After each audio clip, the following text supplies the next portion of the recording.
Good morning. I'd like to call to order the Wednesday, July meeting of the State Board of Education. I'd like to acknowledge that in person, and I just want to remind folks we have been on Zoom the last several months, and we've been getting lots of emails. We appreciate the communications. One person communicated, at least with me this morning, about how she knew we were going to be all on Zoom. Well, half of us are here in person.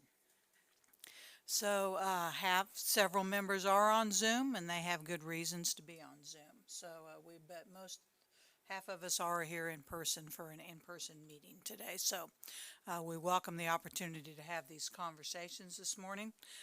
So we're looking forward to our presentations. We have all board members in person. We have Jim McNeese, Dina Horst, myself, Kathy Bush, Ben Jones, and Ann Ma. And on Zoom this morning, we have Michelle Dombrowski. Michelle, welcome. Glad you could make it today. Glad you're back. And Jean Clifford, Janet Waugh, and Jim Porter. Steve Roberts is not, he was going to be on the Zoom, he's not here at this point. So welcome to all the board members. So thank you very much for being here. We do this afternoon, or not this afternoon, excuse me, this morning, we have mainly two agenda items, and both will be lengthy discussion items that we will go, and I'm going to follow the procedures. Board members, when you have questions, at each time, kind of limit your questions to two, then we'll go to somebody else, and if your question doesn't get answered, we'll come back to you and do that answer. Folks on Zoom, why don't you put your notice in chat that you want to, if you have a question that you want to ask, and I'll be monitoring that also. And board members here, you can use the hand waving app. So those will be our procedures that we'll follow today as we have this blended meeting. I know we're expecting our schools to be flexible, and that's what we're doing here today. So we do have the agenda today, and as I mentioned, we have basically two agenda items. So I would like to have an approval of the agenda. Jim McNeese moves to approve the agenda, and Dina Horst seconds that motion. All in favor, please raise your hand. Okay, that's a 9-0 on approving the agenda. Thank you very much. Okay, we will be starting with our discussion, and then we will act to accept the Navigating Change document. We have a number of folks here with us, but I'm going to turn it over to Craig and Brad and let you introduce folks today as we get started. And please let us know, do you want questions as we go, or when we finish a section and then have questions? We could do that also. That might be easier. Maybe we'll do that unless something comes up that we need to address right away. So, thank you. Have with us four of the chairs that led a lot of the work on navigating change. We have Shannon Ralph, teacher in DeSoto, Corey Gibson, superintendent from Valley Center, Frank Harwood, superintendent at DeSoto, and Ashley Goss, the assistant executive director. I know I didn't get your title right, but from Kansas Health and Environment.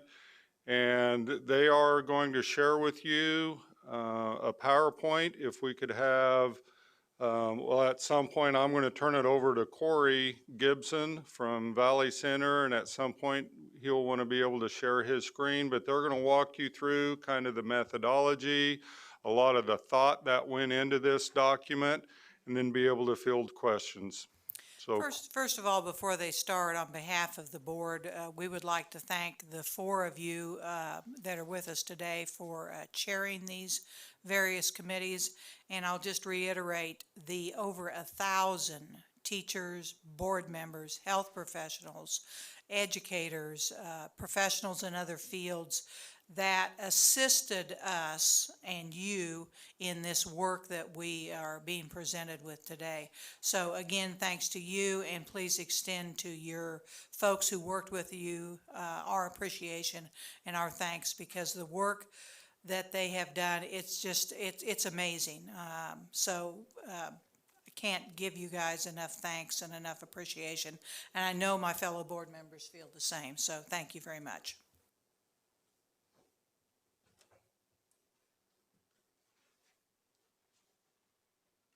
So Corey, I will turn it over to you.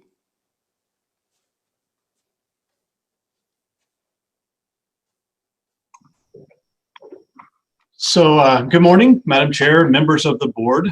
We appreciate your service as well to our great state of Kansas. We are honored today to be before you, as mentioned, representing nearly 1,000 dedicated professionals, the best in the field, in amongst the best state in America.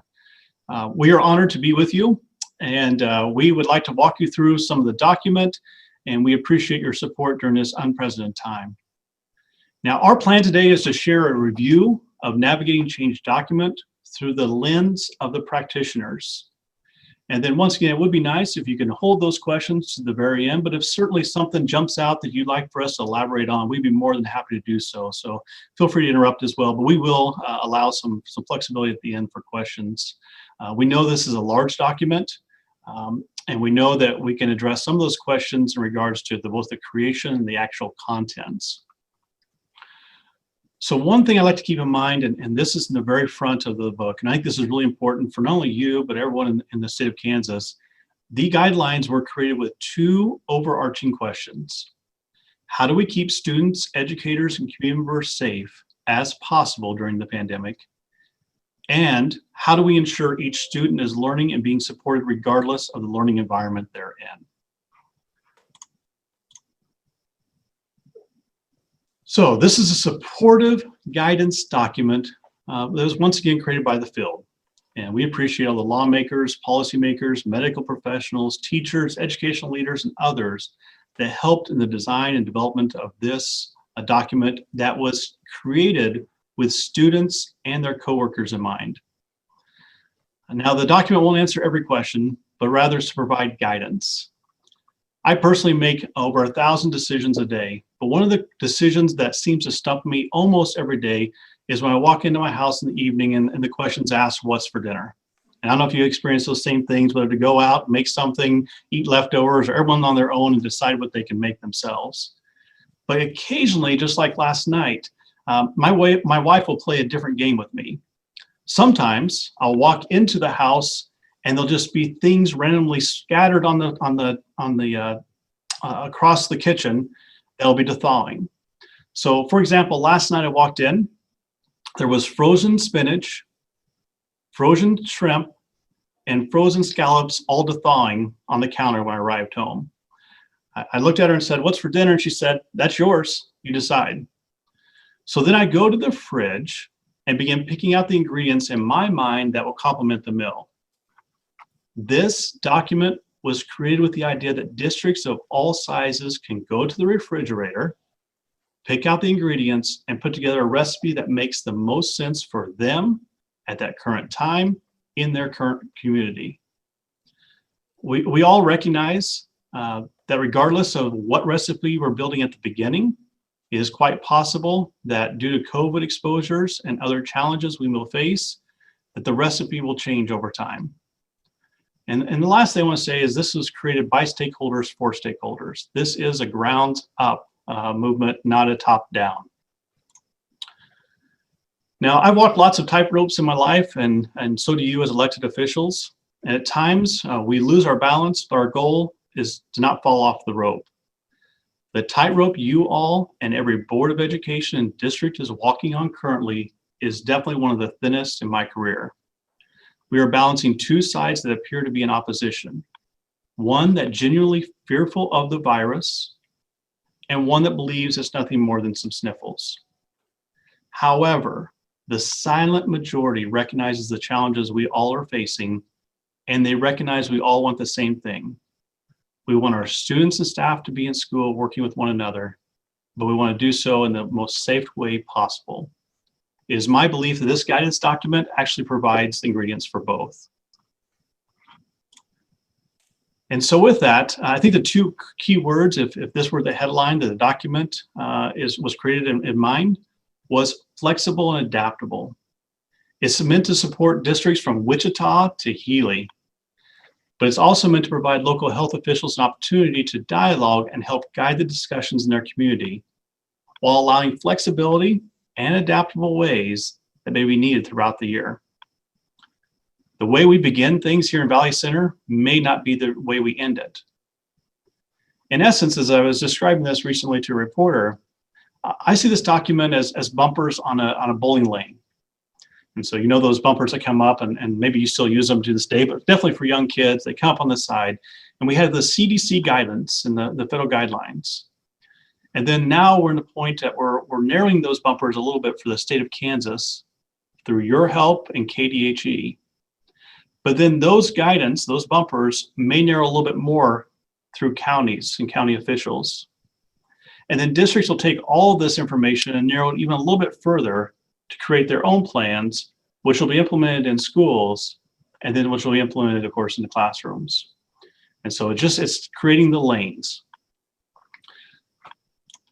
So today's topics, before I turn over to Mrs. Ralph, just a review. We've already concluded nearly the overview. We'll then transition into instructional competencies, which include the development, the components, and the use. And then we'll transition to over operations, which is development, components, and use as well. And then we'll have a dialogue about how might districts actually take this document and apply it. And then once again, we have a standing time for all of you to ask questions. Before I turn it over, although my creamy spinach, lemon-based butter sauteed scallops with garlic shrimp over quinoa and brown rice pasta, topped with creamy homemade Alfredo sauce was just okay last night.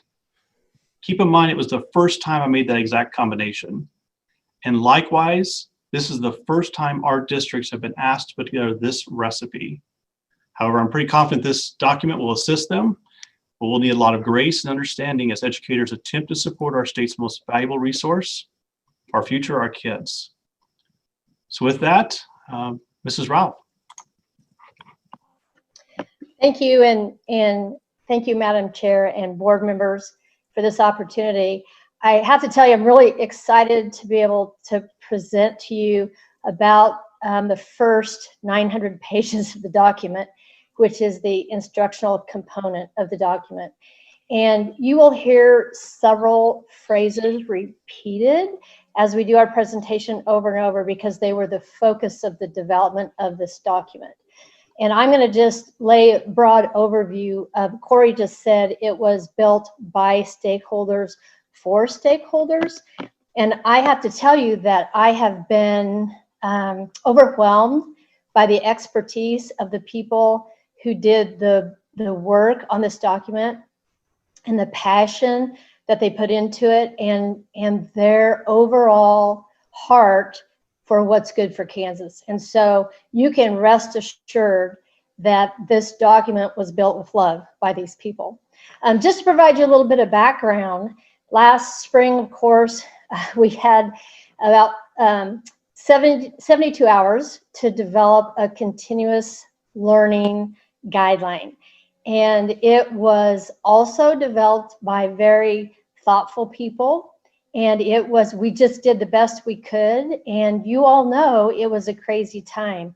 And our goal in developing the navigating change was to look at that document and determine what worked really well and what didn't work so well. So as you already know that was met with varying levels of success.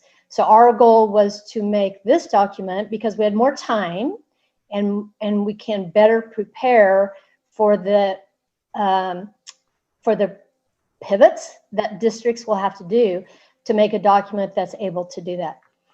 So the main idea of the document is to provide that flexibility.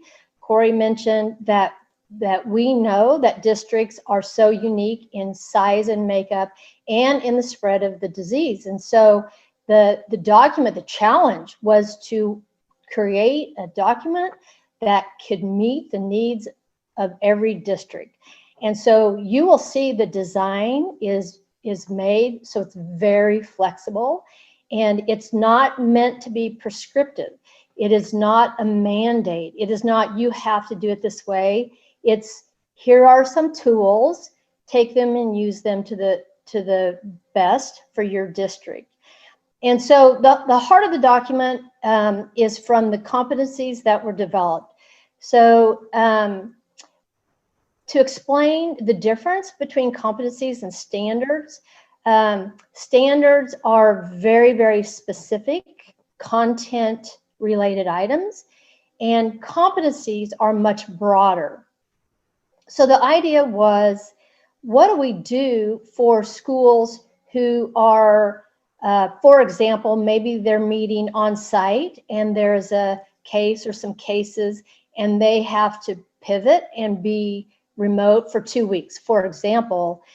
How can we ensure that students are still learning regardless of the environment that they find themselves? So the competencies are broader, and they are written to cover the essential learning elements. And that is the key to this, to understand that the people who wrote them, took the best of the best of the best and thought about if students are in and out of different environments.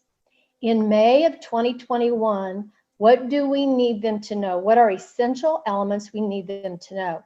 And that was the focus when writing the competencies, to allow more flexibility in the learning of students.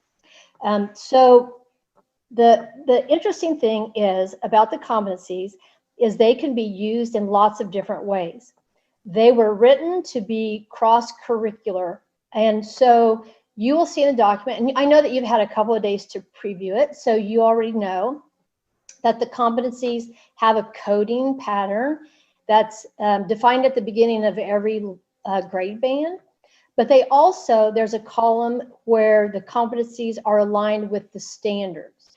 And so teachers who are very familiar with standards always have the option to go back and look and see what exactly are the direct instructional guidelines that these competencies are meant to cover. That's available in this document. What I see happening, of course, I teach science actually at Gardner Edgerton. And so I immediately went to the high school life science section to see what kind of guidance was given. And it's interesting to me because you all already know that teachers are extremely creative. And I suspect there's 100 different ways to use these competencies, but I'm going to provide you 2 that I thought of. One was, what if a district decides to build teams of teachers that are cross-curricular? So for example, there's in the physics competencies, actually physical science, it's one of the projects is building a roller coaster, like designing and building a roller coaster. Well, if I had a team of teachers, either physics or physical science, for example, and maybe a math teacher and maybe an ELA teacher and maybe a specials, then those 4 teachers could have their students working on this project, and they could draw out from their students. They could be responsible for the competency that's specific for their content area. But if there's an interruption, so for example, if one of those teachers tests positive and has to stay home for a while, student learning will not be interrupted because they can focus on some of the other areas while that teacher is recovering. So it provides a flexibility. This cross-curricular concept provides lots of flexibility and, quite frankly, ownership by the students. So that's one way it can be used. Another way I was thinking about, I looked at one of the life science competencies, and it encompasses lots of information, but it was really talking about energy transfer and ecosystems and human interference in ecosystems. So I was thinking, well, if I'm on site, for example, and I'm teaching some ecology stuff, And if God forbid I test positive, then I could give my students a project, and I could switch. I could toggle while I'm gone, and perhaps I'm the one that's remote, and I could toggle to have my students work on this project that would allow them to continue their learning about ecosystems and have ownership in that learning, so that even though I'm not physically in front of them, they still have the opportunity to learn that essential element. So that's just a couple of ways, and we'll talk about that later as well. But the flexibility is endless, and the information, if you had an opportunity to look at the examples at the end of each grade band, the teams that developed that chose the best of the best examples, and they're amazing. I mean, truthfully, they are amazing projects and examples in different ways to provide opportunities for students to learn. There are more examples, and those will come out in a separate, we've kept track of all of those, and they are in a separate document, and we can answer questions about those if you have them. But the ones in this particular document are amazing. So finally, I think one of the big ideas to take away from this, and hopefully for our districts as well, is to understand it was not competencies were not written as you have to use them completely or not at all.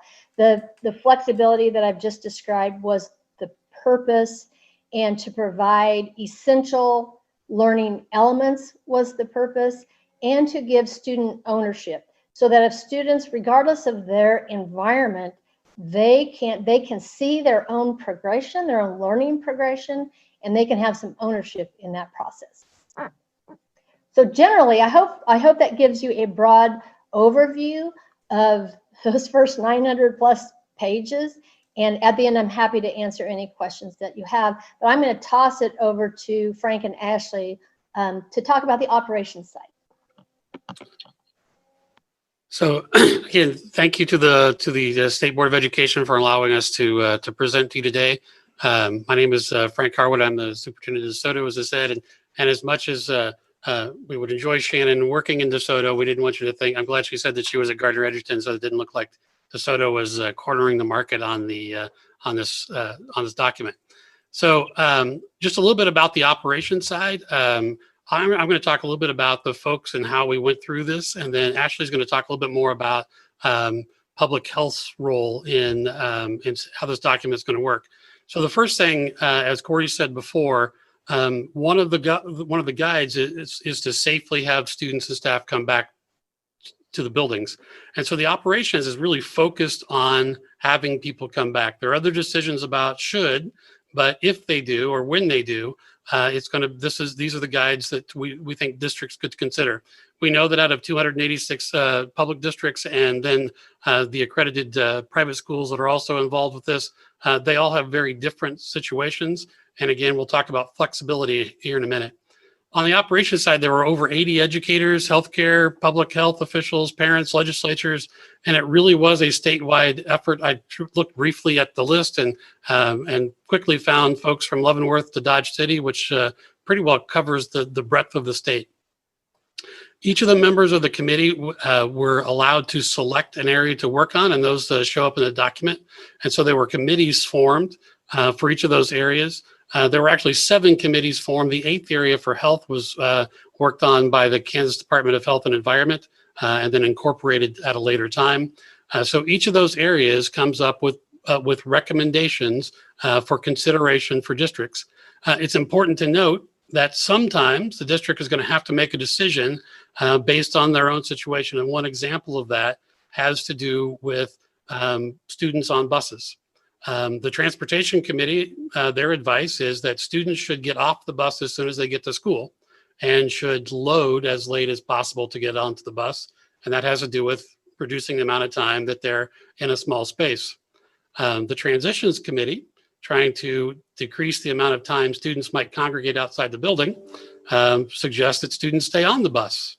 So that's one example of how school districts are going to have to look at their own situations and decide how best to mitigate those two things of students being in confined spaces. So though we'd like to say the document answers all the questions, there are still a lot of decisions that have to be made at the local level. So from all of that, we came up with a guide that we do believe will help districts across the state navigate the changes. But one of the most important things is being able to make adjustments and be adaptable, because as we are seeing in the state now, the prevalence of the coronavirus is changing, and it has over the last couple of months, and it will while it's still active in the community. So Corey, if you want to go ahead and move on to the learning environments. So one of the things we looked at are different learning environments. And so we understand the need to be flexible. The operations recommendations are built from having students on site, which would be a time when there are lower community restrictions and schools are operating at 100% capacity with precautions. An example of precautions would be masks, and that's going to be a conversation that that will take place at the local level, though there are recommendations that masks be worn. The next part is social distancing. Most school districts cannot operate with strict social distancing with 100% capacity. Part of that is that that's just not the way our buildings were built.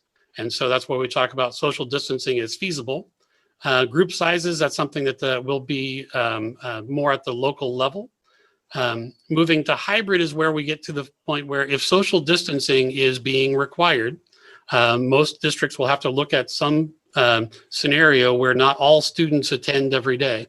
And so what that might be is that, well, half of the students, and this would just be an example, are attending remotely, half are attending on site, and then under some schedule that the district would come up with, they would switch. That could be every day, that could be 2 days on, 2 days out. It could actually be week by week. There are a lot of different models, and that's where districts would need to look at what makes the most sense in their community. This is where we get to social distancing being enforced. Group size around 15, and the idea of 15 is about, a large class in a lot of settings would be 30, and so half of that would be 15. And then we would be suggesting that spectator events not be allowed. And this would also go along with what's going on in the communities where the decisions are being made. And that brings us to our most restrictive, as far as a learning environment, on-site learning environment, is remote. And in this situation, the vast majority of students would be learning remotely. And school capacity would be restricted to essential staff and activities. It could leave open the idea that there are groups of students, maybe because of internet connectivity or because of special service needs, could be on site, but we'd be looking at groups of 10 or fewer. This goes back to where some of the guidelines that were in place in the fourth quarter of last year.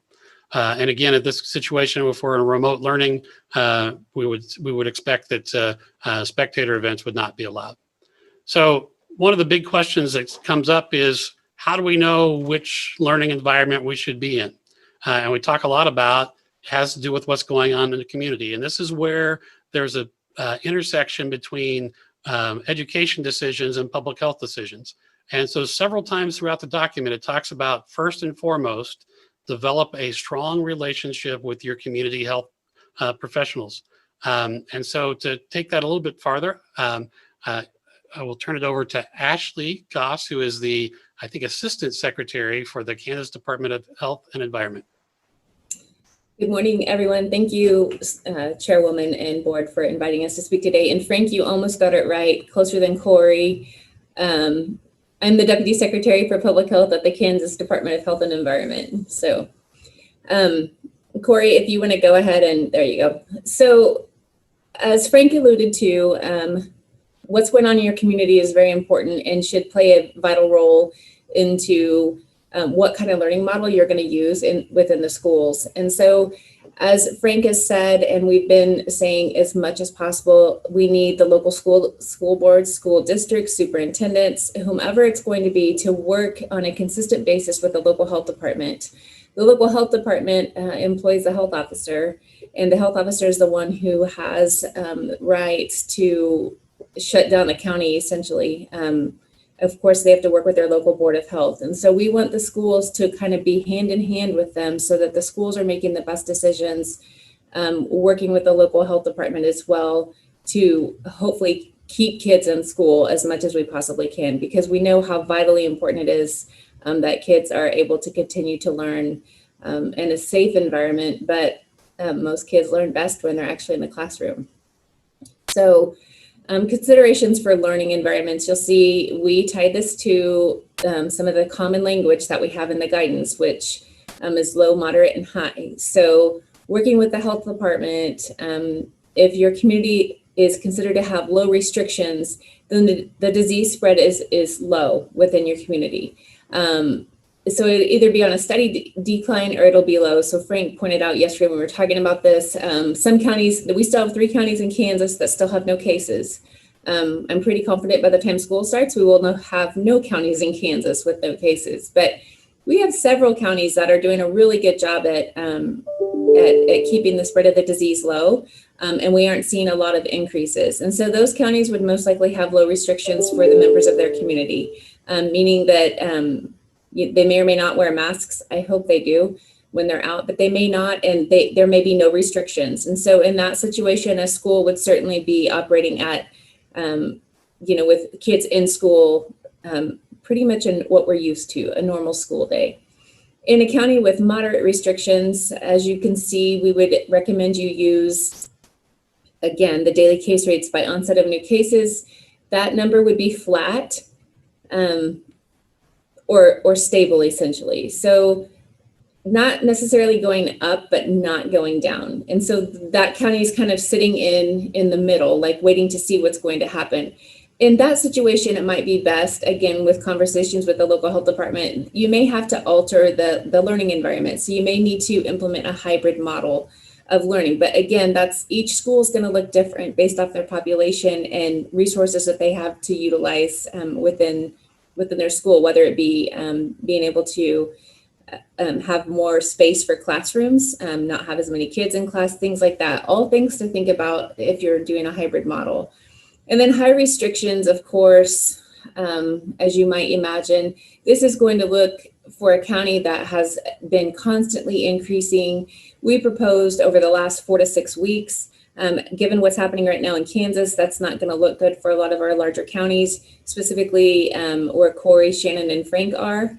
But that's a conversation to have with the health department. So where is going to be your starting point? So clearly, if we look over the last 4 to 6 weeks, the bigger counties, Johnson, Wyandotte, Sedgwick, are not sitting in a good situation. Douglas County is not either. Their rates have consistently gone up. But that doesn't necessarily mean that you shouldn't start school. So what can the school district and the health department settle on? Where is the beginning number and where are we going to start measuring the trend? And again, all of that's going to look different in each county because each county and board of county commissioners will have to agree on what that's going to look like and get the schools on the same page. And you guys know best what you can and can't do within the walls of your own buildings. So what does that look like? Next one, Corey. So there's been lots of back and forth about who do we screen, whose temperature do we take? So we did also include Kansas pediatricians in this planning model. So there's, as you will probably find out if you are reviewing the CDC's website on a consistent basis at all, looking at school reopening plans, guidances, things like that, the school guidance will tell you, and that we dive into this in the operations plan, but for example, the CDC guidance will say if there's a positive case, we're going to shut down schools for 2 to 5 days, the entire school. We've written the guidance to where that doesn't have to happen. You might have a cohort of students that are out for a couple of days, but not the entire school. So temperature and symptom screening is no different. There's different recommendations depending on where you look. So we've based our recommendations based off of some CDC guidance as well as the recommendations from the pediatricians. So what's best for our kids. And so there may be some conflicting information, but this is what we've come up with for Kansas. So temperature and symptom screening should absolutely happen every single day with all of your staff in every school.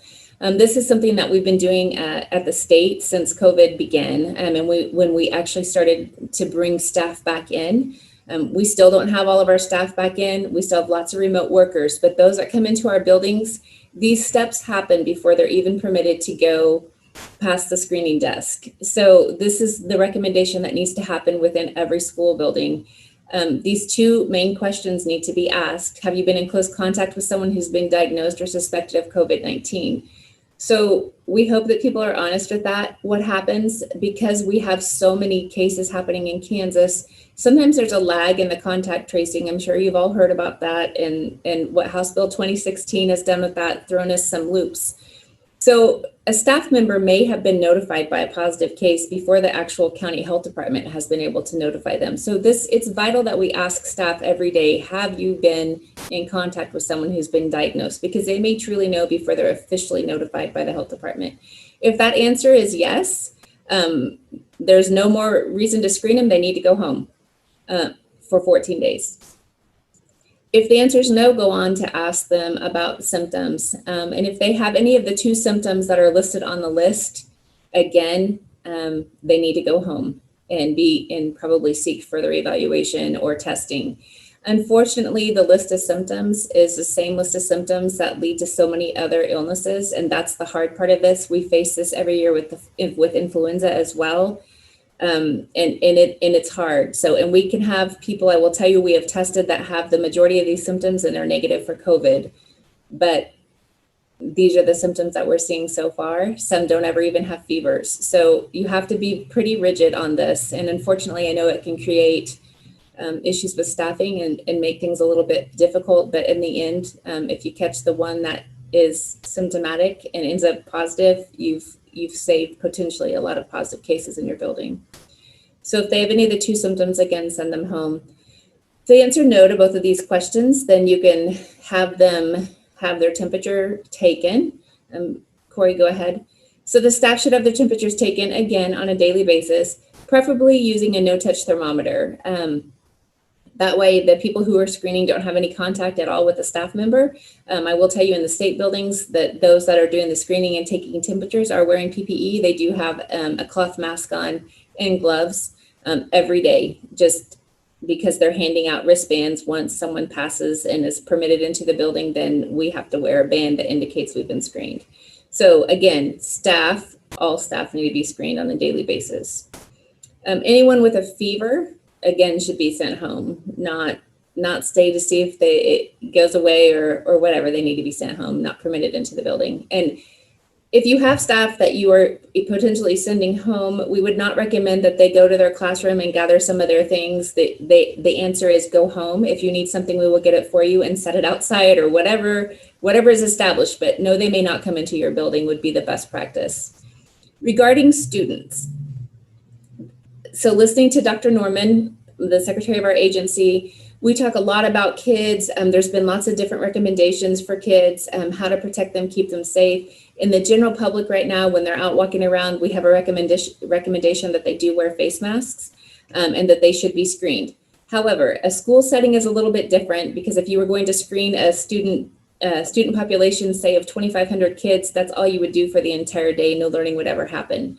It's also, as pointed out by the pediatricians, to have kids standing around waiting in line to be screened, to get them to maintain that 6 foot of social distancing will probably be next to impossible because we know they get bored and it's more fun to mess around in line than to stand there like you're supposed to and wait your turn.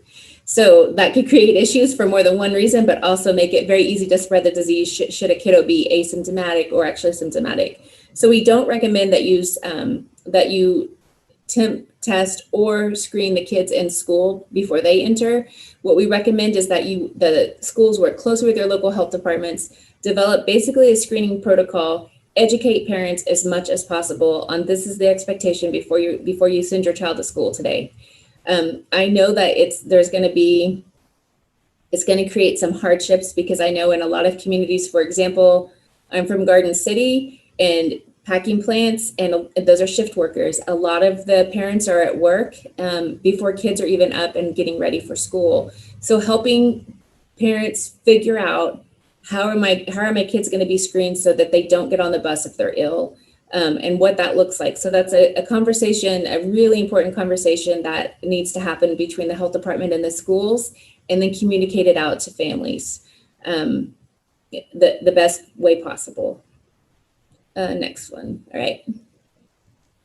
Now we can open it up to questions.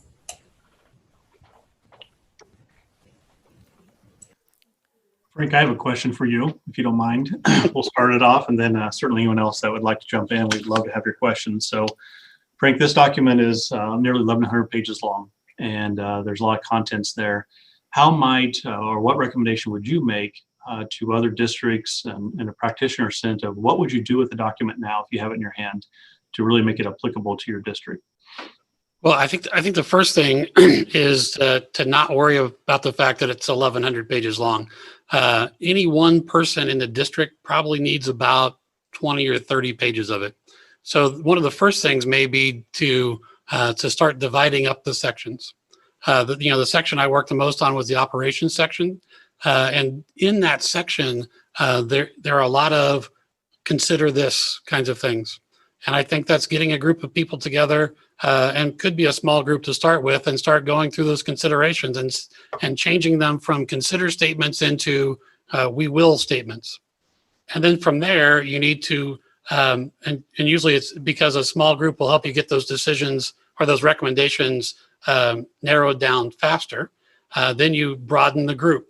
What we've done is we've worked with a group of teachers, a focus group of parents, and a focus group of students, along with the other Johnson County superintendents and the Johnson County Health Department. So, but the important thing is that you need to start somewhere with it, get some things together, and then I think that the conversations are more productive when it's reacting to something that's there versus if you hand everybody the 1,100 pages, it will seem so overwhelming that nobody will know where to start.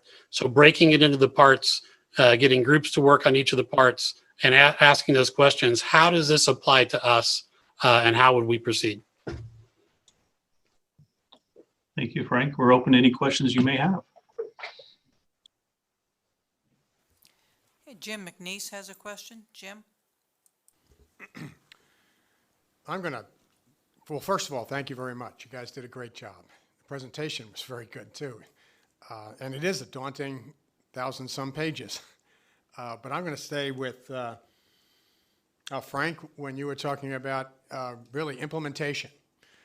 You know, there's a lot of to-dos in this. You know, people at the doors, you know, and I look at, well, they got to go home right away. They just got off a bus.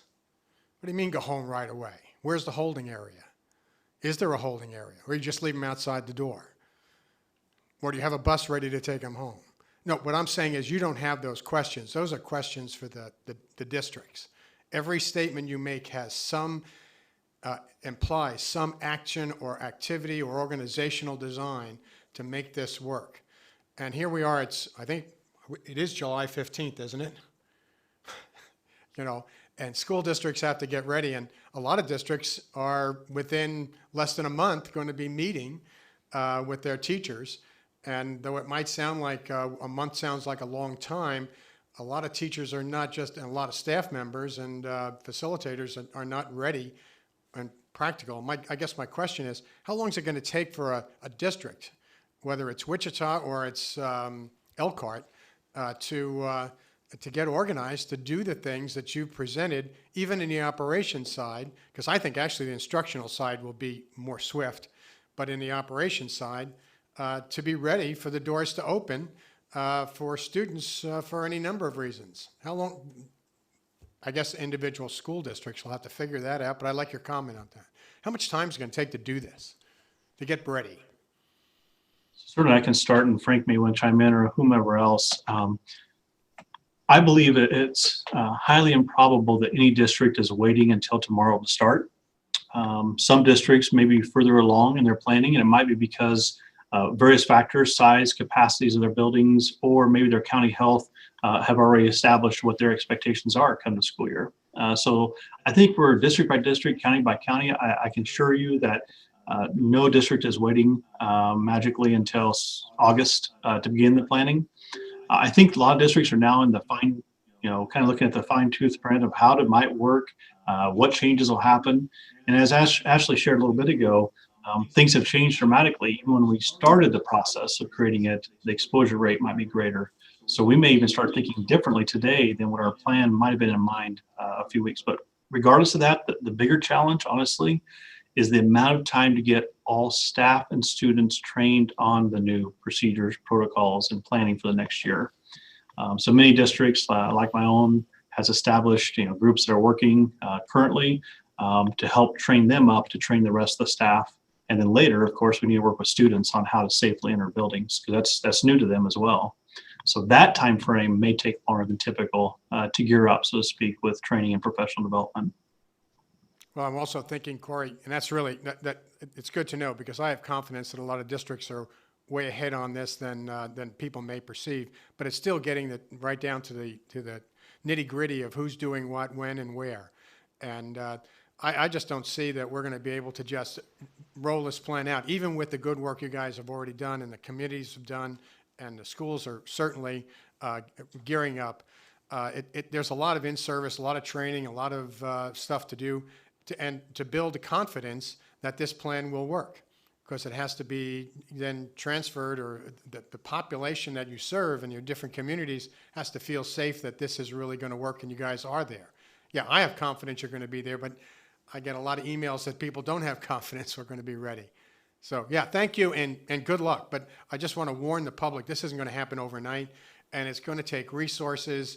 And I know that you've got teachers volunteering right now to work on this, and community members, and they're probably not getting paid for this. But when we finally come down to it, it's going to come down to dollars as well. So good luck and thank you. It's great to hear, and I know we're getting ready for it, but I'm just concerned about, are we going to be ready to open on the first day? Do we have to open then? Or, and what funds are we going to need, and what supports, and what changes and rules and regulations, policies and laws do we need as well? So, hey, thank you. We're well on it. We got a great start. Thank you. Okay, we've got questions from folks on Zoom and here, so I'm going to kind of go back and forth between the group. So Jim Porter will be up next. Thank you. This is actually more of a statement than a question. I think everybody in the room understands that what we're doing is putting out guidelines, but based on the information that I'm getting from a lot of people, they believe that we're making mandates today. And I think it's very important for us to and I say everybody in the room and everybody on this call understands that process. But I think it's real important that we indicate or make clear that the local boards of education are having these decisions. For instance, I visited this morning with our health department people, including the health officer and the administrator of the health department. We've only had 4 cases in Wilson County, and I think all but one, I'm not sure about this, has recovered.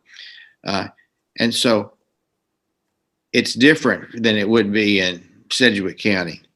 The health officer believes that younger children should have masks, whereas this report indicates that children up to the 5th grade may not need masks. Well, that's a local decision. Because we said this in this report does not necessarily mean that that's what you have to do. You have to make individual decisions based on what's best for your community. And I think we need to make it abundantly clear that we are making recommendations, but this is in fact a local control state. And when you have school and how you have school is a decision of that local board. And quite frankly, I think their decisions are going to be more difficult than ours. All that being said, though, I want to go back and thank everybody on these committees, because I know the committee as I was on, I was just amazed at the knowledge and passion and skill of everybody on that committee. And I would assume that was replicated all the way across the state. So those of you that are chairs and those of you that are on the committee, you certainly deserve our thanks and admiration. But I just want to make it clear that we are not mandating anything. We are making recommendations, and and those recommendations have to be taken into consideration based on the individual place that each school district in the state is. That was a long statement and not a question, so I'll sit back and be quiet now, Madam Chairman. Thank you, Jim. Ann Maw. Thank you, Madam Chair. This may be for Ashley. I think you were talking about the temperature and symptom screening. And I'm looking at it. I was trying to follow along in the document as you guys were talking. Oh, first I want to say, as a former earth science teacher, I loved what's in all of the academic stuff. I kind of followed it through from the competencies to the rubric to the sample lessons, and it's fabulous. I think teachers are really going to appreciate what you did. But on the temperature and symptom screening, what the two bullets you had up on the slide here a little bit ago about student in particular were way more specific than what's actually in the document. So I'm wondering if that's been changed in the document or should be, because right now it says about students is work with the local health department to determine if it's appropriate to have families monitor students' temperatures at home. And I think we may need to be more clear than that about what we want. Right. So again, both, as we've said, it's a guidance. And so if a local health department in a school decide that they can easily temperature test their kids before coming in, that's absolutely fine with them. That's why we want this close relationships developed between the schools and the local health officers and health departments. In the document from the pediatricians, they also suggest that it's not necessarily a requirement to monitor the kids, but we don't want to just sit on the fact of no, don't do it, or yes, do it. It has to be a collaborative decision. I know, in the larger schools, there's absolutely no way they can make that happen and get any learning done in a single day unless they're going to, have half their student body or a third or something, do some sort of alternate learning schedule. But in the smaller schools, in the very rural areas, the health department nurse is also the school nurse, and maybe it does work for them to monitor temperatures. So again, it could be either way, but it just needs to be a conversation that takes place. We aren't going to, as a state agency, say, put a mandate out at this point. As you guys know, everything changes, but we aren't going to say all kids have to be monitored or screened for temperature before you can let them in. I mean, it's just, it won't work. Right. We're trying to find the compromise in between. Right. Thank you. Thank you, Madam Chair. Welcome. Thank you, Ann. Janet Waugh.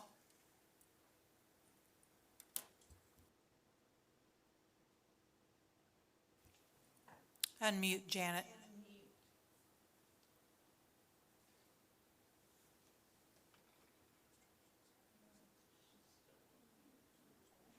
Okay. you're Okay, good now how about this? Okay, great. Jim kind of took a lot of the things I was going to do, Jim Porter. First of all, I, like each of you, have received a lot of phone calls, a lot of emails, and lots of concerns. And frankly, I don't think we're going to make anyone happy, but I guess the two issues that were kind of brought up to me are that I wanted to bring up, which ones Jim brought up, were masks. I received several emails and phone calls regarding elementary not wearing face masks. And then I also received several that said we should not mandate these things. Well, once again, to quote Jim, we are not mandating. This is a guideline, and each local district will have to make their own decisions. So, I just don't think it's just impossible to know what to do the right thing. I so do not envy our local boards of education. I have emails with people wanting us to open the schools with no restrictions or very few restrictions, and then others who say, please do not open schools until we have at least 14 days of no more disease. So anyway, like I said, we can't win, but I do want to say one thing, and to me, this is really important.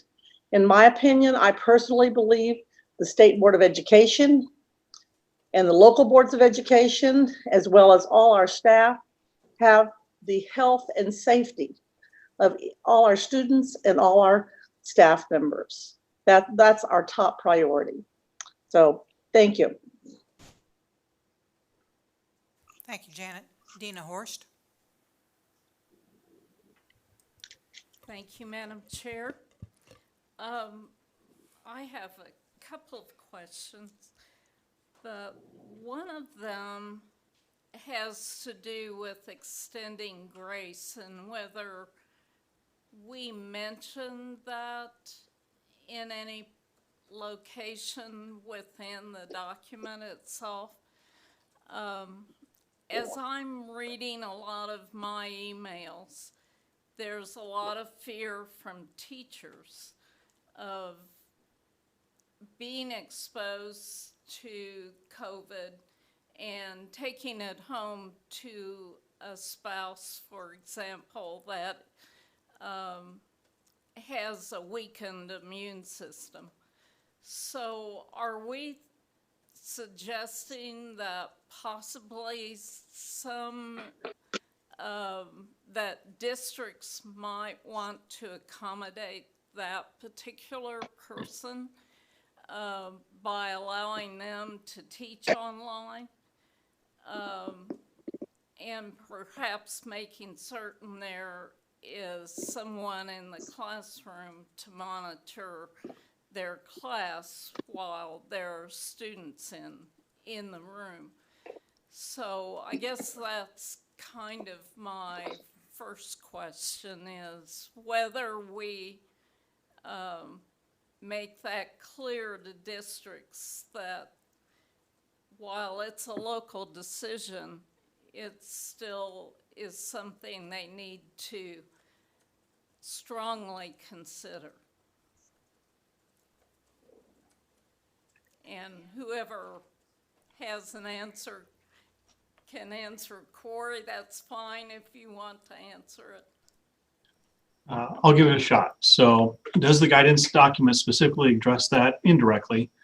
What I can assure you is our partners at USA, KSSA, KNEA, and KASB are providing such recommendations. And so one is, we know those that may not be able to return for their own medical reasons, and we'll need to make accommodations for them. But we also know there's a group that you've just mentioned that, due to other contributing factors, may feel like they cannot return safely for their household or whatever the case may be. I can assure you, in every conversation I've had, and I've had many with superintendents recently, everybody is doing their best to allow that flexibility. The challenge, of course, that we'll all face is there's limited resources, limited staff. And if that number becomes too great, it will become very difficult to provide education, as the document may suggest, if it's safe in school buildings. So it's going to be one of those delicate balances, one of the many we'll have to work with over the next several weeks, months, maybe a year. But it is something we all are considering and supporting the idea that we will have some students who do not return to their own situation, and how do we match up the right staff to provide that support at home. Thank you. I was hoping I'd hear somewhat what you just said. Another question has to do with something that I heard this morning about the number of new cases. Does that mean that in a general sense in the community, or would there be a consideration of the fact that that increase is coming from a specific cluster of individuals that students are unlikely to be connected with? So I would like to know a little bit more about what you're referencing there, whether it's total in general or whether it also could be viewed from a more specific point of view, from a school point of view of staying, for example, on site. Right, so I can answer that. So in general, it's talking about cases as a whole, but we all know that there are clusters, especially in the bigger counties. A lot of them are related back to long-term care. Well, we're still dealing with this now. Some are related to prison populations that have a significant population that would have a positive that would increase the cases in each county. So that's something that you need to address with the local health officer. You absolutely can, each community can make the decision to consider where the cases are coming from. If it's coming from a specific outbreak that most likely families and students wouldn't have anything to do with, such as a prison or even long-term care, if they're still shut down and not allowing visitors, things like that, I mean, they can certainly pull those out and not take those into consideration. Those are decisions that can be made at the local level for sure. And we keep track, the local health departments know when they have clusters in their community. Some report them out to the public and some don't, but we always are tracking every cluster. So we have that information available to the counties at any time should they not have it readily at their fingertips, but they should because they're involved. But yes, you can certainly subtract those out. Okay, thank you. Thank you. Michelle Dombrowski.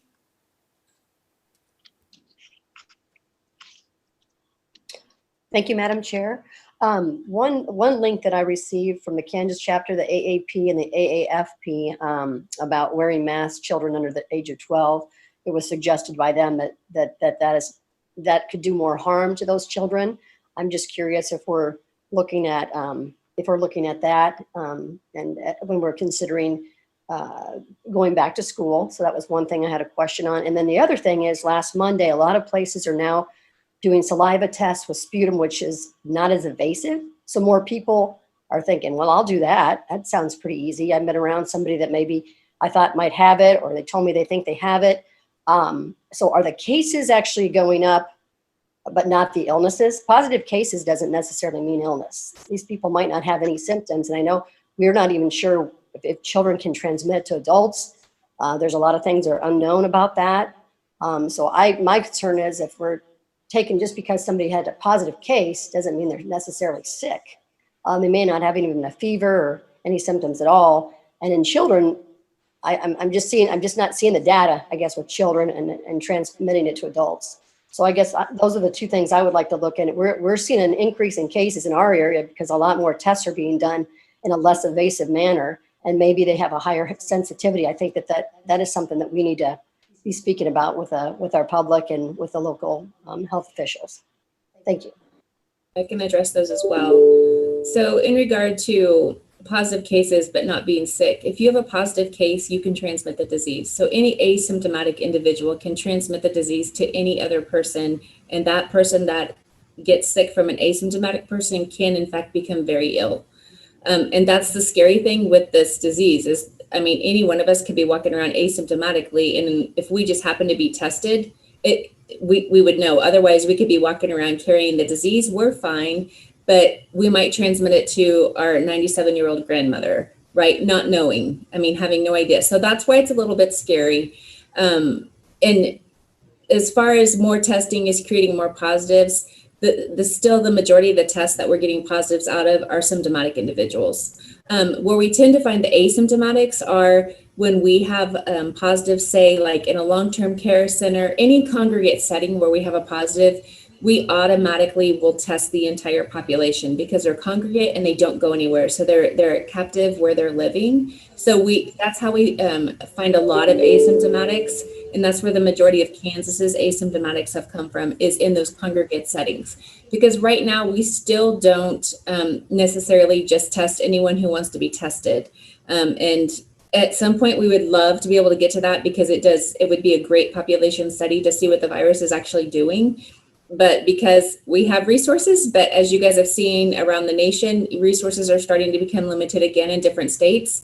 Kansas is not facing that just yet, but we have to be careful of that. In regard to kiddos and masks, so, and it has gone back and forth. I realize that we do have plenty of kids in Kansas. You can find it on our website that are positive cases, anywhere from the age of 0 to 18. We have babies that are positive as well. As far as the transmission back to adults, you're right, Michelle, we don't necessarily have that data yet. And enough to make definitive decisions about that. So the biggest thing is we want to protect our kids, so it's easier to protect the adults can wear the masks. The pediatricians feel like when you're masking a child from K through 6, they feel like we're putting them at a greater risk of transmitting anything else they might have, because usually that age group isn't really good. I mean, you have a set group who'd be really good at not touching their mask, not touching their face, but for the most part, kids, they're fidgety and they mess with everything, and a mask is no different. And so the thought of the pediatricians is that we're creating an easier way to spread, whether it's COVID or the common cold or whatever germ they have that day. It just creates a better environment for them to share it if they're wearing a mask, because they're constantly touching something. So that was the thought process behind that. The older kids, 7th through 12th grade, are going to be moving around a lot more, interacting a lot more in different spaces. So that's why they recommended that they wear the masks. Now, as far as our state, as the Kansas Department of Health and Environment goes, we've recommended that kids wear masks ages 5 and up. But we want to go, we want to support what the pediatricians are saying also in a school-based setting. So we will be finding more out as school comes back into session and being able to evaluate cases as they come in. So unfortunately, being a new virus, there's still so much to learn, and we learn something different almost on a daily basis. Does that help? Yes, that does help. Thank you for I guess my biggest concern is mental health of these children overall. That's my biggest concern. I've got 3 people that I know of that have, committed suicide over this COVID deal. And I don't know anybody personally that has passed away of COVID. I know of people that know of one person of the 93, but I don't know. I know more that have died of committed suicide. So Right. mental health is my biggest issue right now with this, and keeping kids isolated and away from school when we don't have the data that supports the transmission right now that I feel that we don't have. But right. And public health would absolutely back up what you're saying. We still address, adverse childhood experiences is something that we work on a daily basis in our agency. And we absolutely recognize that not having kids at school, they aren't being able to access the resources they normally would have at school, whether it's food, mental health resources, whatever the resource is. We know that since March, this has been an issue. And these are all things that we continue to track as well. It definitely does not fall on deaf ears. It is a big deal. And I think we all, this group among many others, realize the importance of why we need to get our kids back in school. It would be nice if we had more science behind the transmission piece, obviously, but we just have to work with what we have. But I totally understand what you're saying, Michelle. It does not fall on deaf ears. It is something we look at every single day. Okay, thank you very much. You're welcome. Thank you. I'd like to add that I think the guidance does cover. I have a brief statement and then one easy question and then one probably more difficult question. So first of all, we're stuck in a position of having to meet statute. There's a lot of conversation of going back to school. We have to have 1,116 contact hours by state law, and it's tied to our funding. That's been a law for, I don't know, that's the thing that we're trying to navigate, is how do we deliver those 1,116 hours in a safe manner? So I know we're talking about how it's going to be delivered. We need to discuss how it's going to be delivered. So my first question on the hybrid model part of the deal, can that include using multiple facilities? i.e., could you use local churches, use some of the Spark money perhaps to help cover the cost of those churches for cleaning and maintenance of those facilities to keep spread and kind of spread out staff that way? Is that a possibility? Would that fit the hybrid model to where you still have 5-day-a-week school, which helps childcare issues for parents still working, but also gives you that social distancing, and it keeps kids in those smaller pods and utilizing more of your community that way? Is that a possibility in the realm of this, of rolling this out? So if a district is able to use other spaces to social distance, and they're still using their own, and they still have certified staff, that would actually be considered on-site. On-site would not be restricted to school buildings if you're spreading people out into community community resources. I think the concern for most districts would be you're spreading people out so that you have smaller groups of students, and how do you staff that?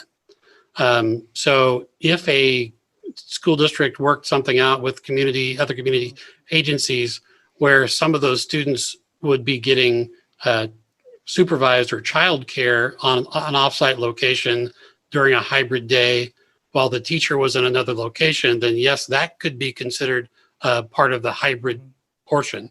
But if the students are still being taught by certified staff, regardless of the physical location, would be on site. If they're being supervised by non-certified staff, that's probably going to be fit under the hybrid model. Okay. I appreciate that. And my second question is about professional development for instructors, because some locations we will have to go back to online. How much professional development are we providing our teachers for teaching online? How much professional development are we providing those educators to effectively educate, even though they may not be in a physical classroom? A lot of our teachers have the training of being in a physical classroom, but switching online is, you have to change some things about how you handle that. Yeah, so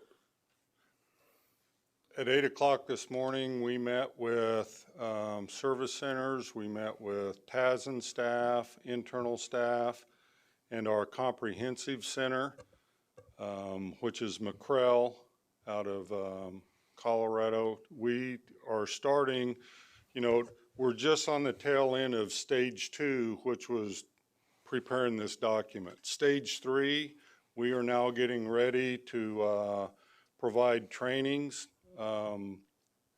probably starting next week with our service centers, our technical assistance teams, building this cadre, our comp centers, bringing national experts in to do, so we can quickly start rolling out the first week of August, middle August. We will do this all year long, rolling to probably most of it's virtual because they won't have to have, but we are just now starting the whole professional development.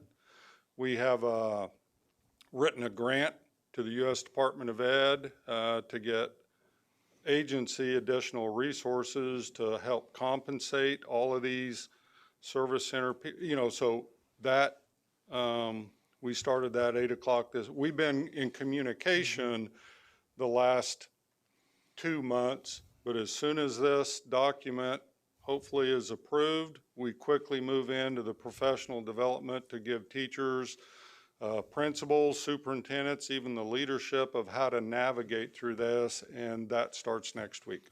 Yeah, and I'm seeing the online piece as a long-term issue as well, because there's places out in Western Kansas, we talk about individualized plans of study, and there are places where a school district can't hire a full-time teacher in a certain area because they can only do 1 or 2 sections of the day.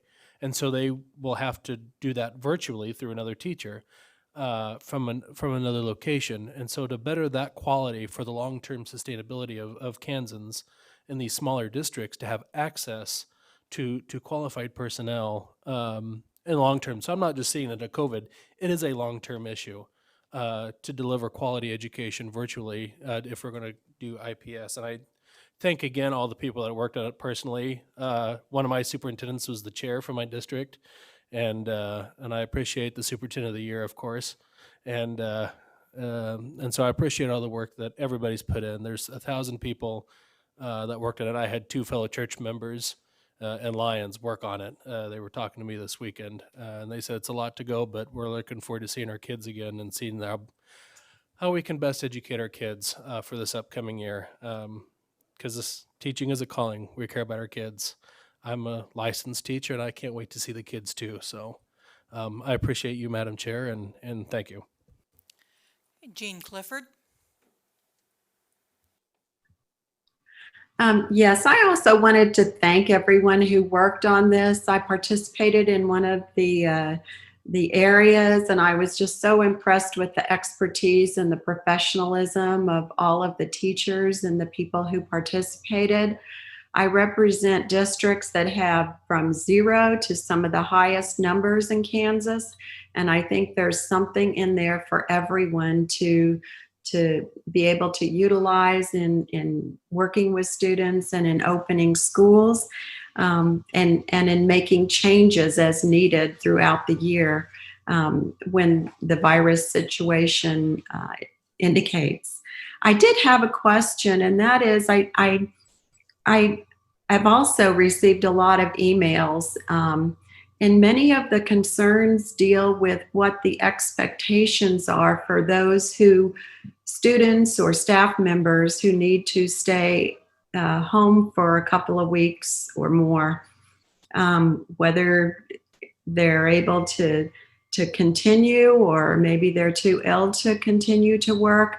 I think it's really important that districts clarify what will be expected to try to alleviate concerns. And I was wondering if there was anything that could address that, both in the document or in the guidance that we give to districts.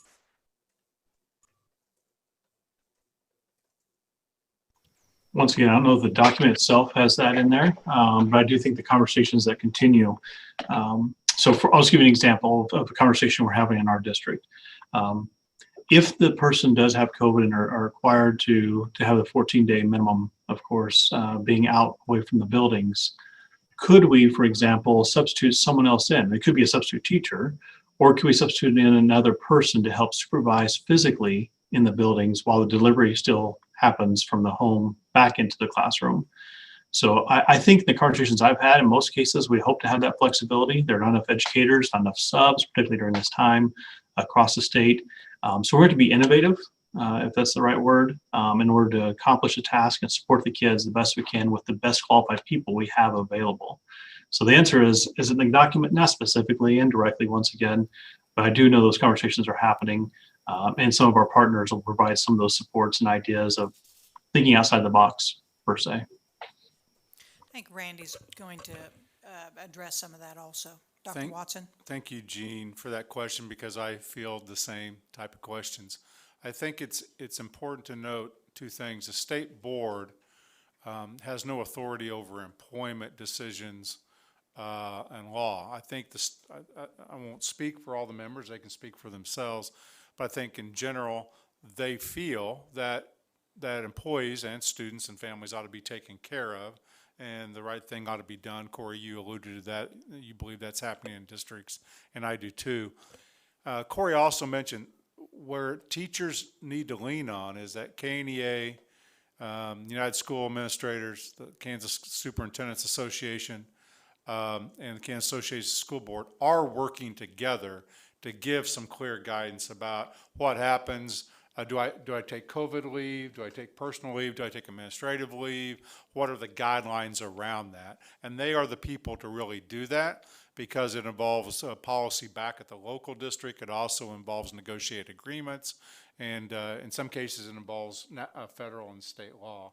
So that's why the document doesn't directly speak to it, but it certainly is on everyone's mind. It's not something that was an oversight.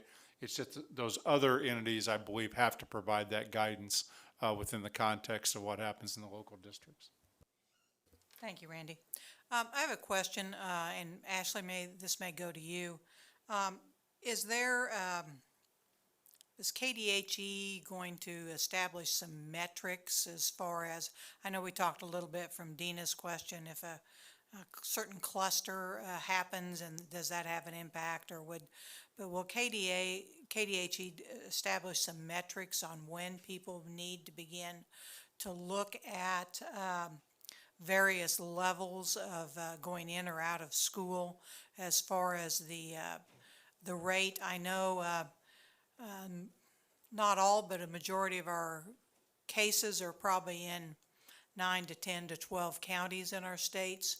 So will there be some metrics that KDHE will help and provide to these districts as far as providing some guidance? That is a very popular question, and the short answer is no. And the reason is because several weeks ago, when the Ad Astra plan was determined, that it had to be used as strictly guidance and could no longer be used as mandatory in our state, that put the power and control at the county level, with the local health departments and the local boards of health, which would be the local county commissioners in most counties. So we can certainly work with, specific schools and their local health department to help them drive a decision. But as far as developing a metric that says when you hit X, then you should definitely not be in school, we are not planning to do that at this time. I understand certainly why it would be desired, but because it's at the local level to make the decision, we won't right now. Like I said, that doesn't mean we can't provide input if asked. We certainly can do that. We're always available to consult. We're always available to work with the locals to help them in making those decisions. But that's not in the plan right this minute. Again, things change almost daily. So, next week we could have decided, oh, let's do this. So, but right now, no.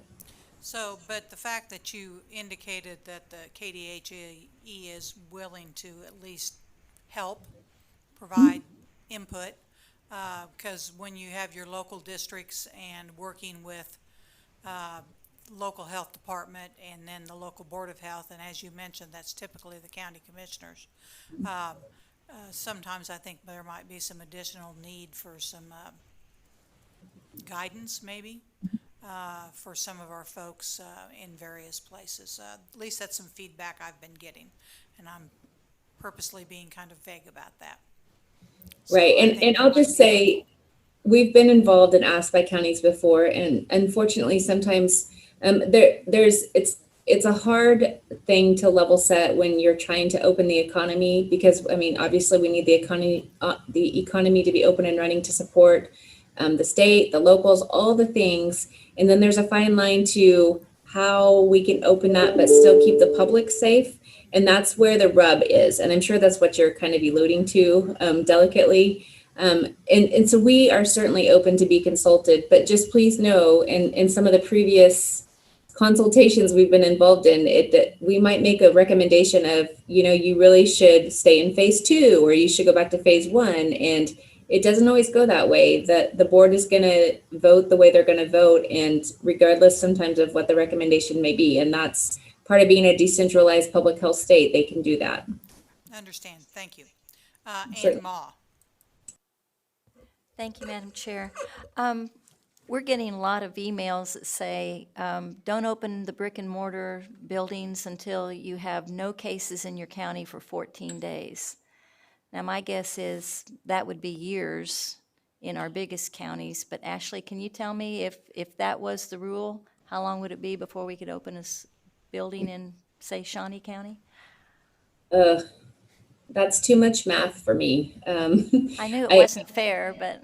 No, no, and I don't have any data sitting in front of me, but that would be next to impossible right now with the way the cases are going up.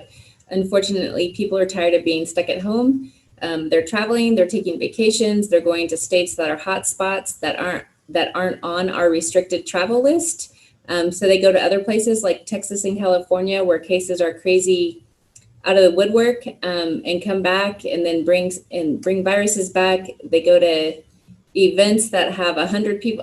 It's like herding cats right now. Nobody wants to stay in place any longer. They're tired of it. And so waiting for 14 days with no cases at this point would be, you guys would never open the schools, I don't think, anytime soon. Thank you. Thank you, Herding Madam Chair. cats, that's a pretty good description. Jean Clifford has another question. Jean? I just wanted to also mention that I think it's important, not just for staff members, but for districts to clarify the expectations for students, because to gain their cooperation to report accurately and to participate in that part of it, I think they need to know what the ramifications are of staying home and what the expectations will be. So I don't know if that's clarified in there, but I hope that districts will do that. Thank you, Jean. Michelle Dombrowski? Thank you, Madam Chair. What has been the decision from Keisha and local districts on sports? As far as if they're doing, like, let's say we have one district that has 23,000 students and 5,000 approximately right now are not coming back. They just don't feel comfortable for whatever reason. They're either maybe going to choose online, hybrid, or some other form. We're not sure at this point in time, but as far as the ones that choose online, not the hybrid online, but like they go into an online school, are they going to be able to still participate in a sport within their school district, or does that change things? Has a decision been made on that? Do we have waivers, new waivers that they'll have to sign? Or have we even gotten that far yet? Randy's I'm going gonna to lean take on that. Frank and Corey in a second to answer the specifics on Keisha. I've been in contact with Bill Faflick, Michelle generally. I know there'll be some guidance coming out, maybe as early as Friday or early next week from Keisha related to fall sports in general. But I think they may have some guidance already about remote or hybrid or online. So I would defer to the two of you maybe on the specifics of that. Frank, do you know? So I can answer for my own district. So hybrid, the limitations for activities there are going to be based on we may be canceling things because of that we're going to hybrid because it's because we're trying to cut down the spread. What we're talking about is an optional remote situation for families. So before we talked about remote, where a district may go fully remote for 2 or 3 weeks or whatever, and then come back to on-site or hybrid. Another look, what we're looking at is for families to choose optional remote learning environment, where for a full semester, they would be remote the entire time, which is different from a virtual school. We'd be treating it more like the guidelines you're looking at for remote. The decision at DeSoto is that students that choose optional remote would not be eligible to participate in activities and athletics. And the reason for that is that we're assuming that the people are choosing the optional remote to reduce their exposure to COVID-19, and participating in activities and especially athletics are probably our highest risk of exposure. So it doesn't seem to follow that you can't be at school because of the risk, but then you would come to the highest risk situation. So that's the way we're approaching it in DeSoto. Anything to add, Corey? No, we're in the same boat on that one. Okay, thank you very much. Okay, board members, we've, again, want to thank, I know you 4 chairs particularly, but extend our thanks to everybody else. I think when people get into these documents, they're going to see just the amazing work that has been done by our Kansans, our fellow Kansans, quite frankly. It's just incredible work. The operations is something that people will probably jump to first, but they need to get in and dig into their piece of the instructional piece document also, and see how that's going to work, because that's some amazing work there. Today, what we will be doing is we will be accepting the guidelines. Again, these are not mandates, these are guidelines, and we just reiterate that these will be going to local districts. And as Corey mentioned, we can't imagine probably anybody who hasn't already been starting to work on these. So we will be doing that. And the commissioner's got a comment also. So I want to make sure that Shannon gets some due time here in the 900 plus pages, right, Shannon? That people have asked me, and Corey and I had this discussion very early, why did the group, put the instructional side up front when everyone wants to know about the operational sides? Come on, Frank, Ashley, why didn't you jump over Corey and Shannon and get up front? And the reason that, and they've alluded to it, one of the first decisions you have to wrestle with is how are you going to organize instruction in general, and how are you going, not the specifics, right? Not the lesson plans, but are you going to put teachers in teams, or are you going to have them in straight grade levels? How are you going to handle substitutes? How are you going to handle when there's this in and out, which is this combined, and Frank talked very well about that. And thus, because if you make a decision that doesn't allow a lot of flexibility in that, then when those times come, which they will, I think Ashley alluded to that, maybe by the time we start school, there won't be any counting without virus. You don't have any flexibility to pivot because you've decided on an inflexible model. So anyway, I wanted to smile, Shannon, and make sure you got some kudos for that up front. And that's why I think then the teachers can go with the details of it. But I wanted to make sure that we understood that. Thank you very much, Commissioner. Dina Horst. Thank you. I would like to make a motion. I would move that the Kansas State Board of Education accept the guidelines for navigating change 2020 to assist schools in their preparations for the 2020 to 21 school year. Okay, we have a motion to accept the guidelines. Do we have a second? Jean Clifford. Any further discussion or comments? Ann Maw, yes, please. Thank you, Madam Chair. Yes, I really do want to make a comment here. We've gotten a lot of emails, people thinking that today we're going to order schools open or closed, and we're not. And we make no blanket orders because, as this document demonstrates, there is no one best answer for all districts. Some districts have a lot of work to do, as Mr. McNeese mentioned, to open safely. They might need to rent other facilities to spread students out. They may need to buy equipment. They may need to train teachers. And if those districts need more time than they were thinking, they can do that.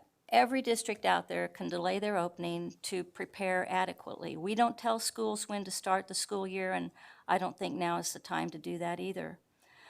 Because many districts could open safely tomorrow. They can come in, some of them want to come in ahead before they thought, before they expected September spike, and that makes sense for some of them. It's what our colleges are doing. Even districts with a lot of work to do might want to bring students in small groups. I've seen in other countries where they brought in like maybe the primary grades, or they brought in special ed in small groups ahead of the others to kind of ease the opening, and that makes sense for some districts. I think the most important thing is to give districts the most flexibility we can, and I think our document does just that. The one thing that concerns me is that we're getting so many emails from teachers. They are scared to go back to school, and I don't blame them. Evidently, they're not hearing enough out of their district leadership about how they're going to keep the teachers safe. So I would also encourage the districts to communicate better with teachers, to involve them in the planning if they haven't. I mean, we trusted nearly 1,000 teachers to do this work for us, and I think the districts can trust them as well, and they need to be more involved than they're evidently being. I do support the document, but I think we just encourage the districts out there to do what's best for them. Thank you. Thank you. Okay, we have a motion and a second. So all in favor of accepting the guidelines of navigating change for 2020, please raise your hand.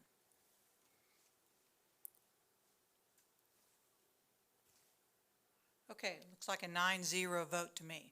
I don't know, I just don't feel like I can say it enough to folks, those of you, Corey, Frank, Ashley, and Shannon, to thank you again. I know your work's not done. This actually only, for most of us, begins our work, but we do want to get our kids back in school, our students back in school safely, our teachers back in school safely, and we feel like we've provided the guidance to help provide that opportunity. So thank you to everybody who's participated in this, and we will move forward as we continue to make shifts. We don't know what's going to happen with this pandemic, and Ashley knows that better than anybody. So we don't know what's going to happen, so I'm sure we'll be having to make adjustments as we go. But we do have a document we feel that allow folks to make those changes when they need be. Okay, board members, we're going to take a break. I'm going to give you about a 20-minute break. So that'll put us back about 5 till 11, and then we have another rather large agenda item that we will be discussing. So thanks to everybody, and be back about, I show at 5 till 11. Thank you.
If we could bring everybody back together. Okay, our next agenda item today is to discuss the 2022 budget options. It's kind of amazing to be thinking that out that way, isn't it? You got a phone call. Okay, what we'll be doing is we'll be going through the options for the budget coming up in the future. And Dale and Craig have a PowerPoint, so we'll run through the PowerPoint, and then we're going to come back and we'll look at each segment, and then we'll vote on each section and proceed from there. Craig, you want to get us started? I can do that. Okay, very good, thank you. And our folks online are here too. Hello, folks. Okay. Thank you. First piece of information we might share with you is just a look at the state general fund profile. And these are the estimates on the revenue that were made back in April and then updated again following the pandemic. And you can see the number that catches people's eye. And here comes Dale, is FY 2021 in your lower right-hand corner. You'll see $653 million to the negative side. That's the reduction that's expected in revenue for this coming year. And I'll let you take it from there. Just getting started. Okay. Yeah. An emergency call from across the street, sorry. I want to call your attention to one more thing on the screen. Look at the ending balance at the end of 19. See that billion? That helped us big time when the coronavirus and the revised estimates came in. They cut that about 1.2 billion over a 2-year period. And the other thing I wanted to mention in starting, I think this is significant, and that is they made the estimates in April. They'll meet again in November.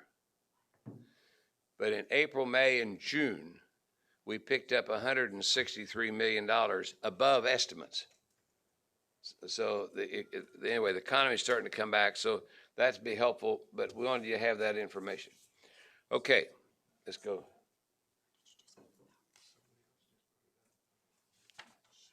Let's go to. Just a minute, we got to make an adjustment for the folks on Zoom. I'm told.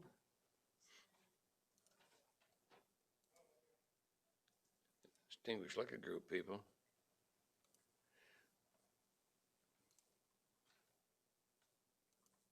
There we go. All right.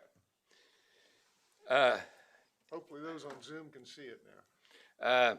So the governor issued allotments, which she's required to do when you get into that minus number. And she was very kind to schools as a general rule. And let's go through those items with you. The base foundation did not change. The court approved and they funded 4569. And there will be a delay, and this gets complicated, but it's ongoing every year. The last payment in June, we make in July, like July the 8th. That's been going on, Dina, for 20 years or more. This year is 165 million, give or take a little bit. Next year, it'll be 77 million dollars more than that. But schools will get their money, but that last payment will come in around the 7th or 8th of July. But not a cut, just a delayed payment, and they have to, by law, by statute, record that on June 30th. They funded general state aid, funded capital outlay state aid, they funded the capital improvement state aid, funded school capers law, funded detention facilities. There was no change in special ed state aid than was planned.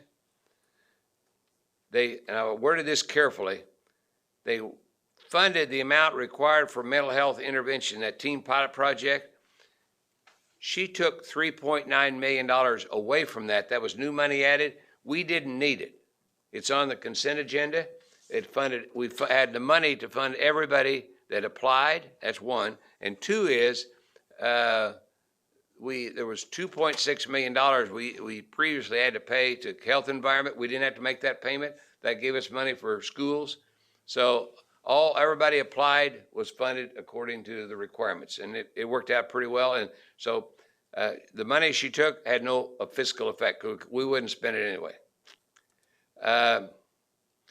This next piece on safe and secure schools. Now, and if I use a term that I shouldn't use here, you guys correct me. This is a proviso and an appropriation bill, which means it's not a statute backing it. And we've had it for a couple of years, but the money for safe and secure schools, that $5 million, that was not funded. That was taken in the allotment. Remember that $300,000 went to that program in juvenile transitional crisis program, a pilot in Beloit? She took that $300,000. And in the career and tech ed for transportation, that one about a little over $1 million, take kids from school district to the technical schools or community colleges for tech ed training. That money was cut in the allotment. So the real effect of this that had an effect is about 6.3 million out of 5 billion. So that it wasn't substantial at all. And on safe, secure schools, I've had several questions about that. Well, we spend about $400 million a year in capital outlay, so will it hurt a little bit, but it's not significant. It's minor in compared to the total. Okay. My goal is I want to walk through this with you, and then we'll go back and vote. If that's because just as a reminder, this is the history on the base amount per pupil, and please notice in 1920, 2021, that was all approved by the court, and the governor's recommendations is that we follow that court order, and as what the legislature adopted. Okay, on the other issue we wanted to talk about a little bit. We believe that free lunch will go up this year because of the pandemic. Now, anybody want to tell me how much the free lunch will go up? We asked superintendents that on our budget workshops all over the state, how much will free lunch go up? And Craig, is it fair to say we didn't get much help? Mixed response. It was all over the place. And so anyway, we submitted some time back a letter to the budget division and asked for some of the pandemic money that the governor received, that $1.2 billion, and they said that would come up in round 2. And as soon as those forms designed, we'll ask for this. We also put a supplemental in it that if there's any money left over here that we don't need for free lunch, we'd like to use it for special ed that relates to the pandemic. It's all got to be tied to the pandemic. So, but I don't know if you'll remember or not, but when you raise the base, it also has an effect on LOB because you use weighted enrollment. And so, let's go to the next one. Anyway, so we'll ask that. So together it's about $50 million. And that may be, we thought it was, Craig and I, when we did this, we thought it was on the low end. And after the field, talking to everybody in a way that what's doing now, we think maybe it might be on the high side now. But we don't, an example of that, what I mean, like Wichita or Kansas City has very high free lunch applications. Well, when you're up to 70%, for example, you may not go a whole lot higher. There'll be some, it'll go up some, but but we asked for that, and if there's any money left over, we'd use it for special ed for the pandemic. And the budget division has been very helpful in that issue, and we will submit that application as soon as it becomes available. We also, the history on supplemental general, it's part of the court case, and the governor in her budget allocations funded it.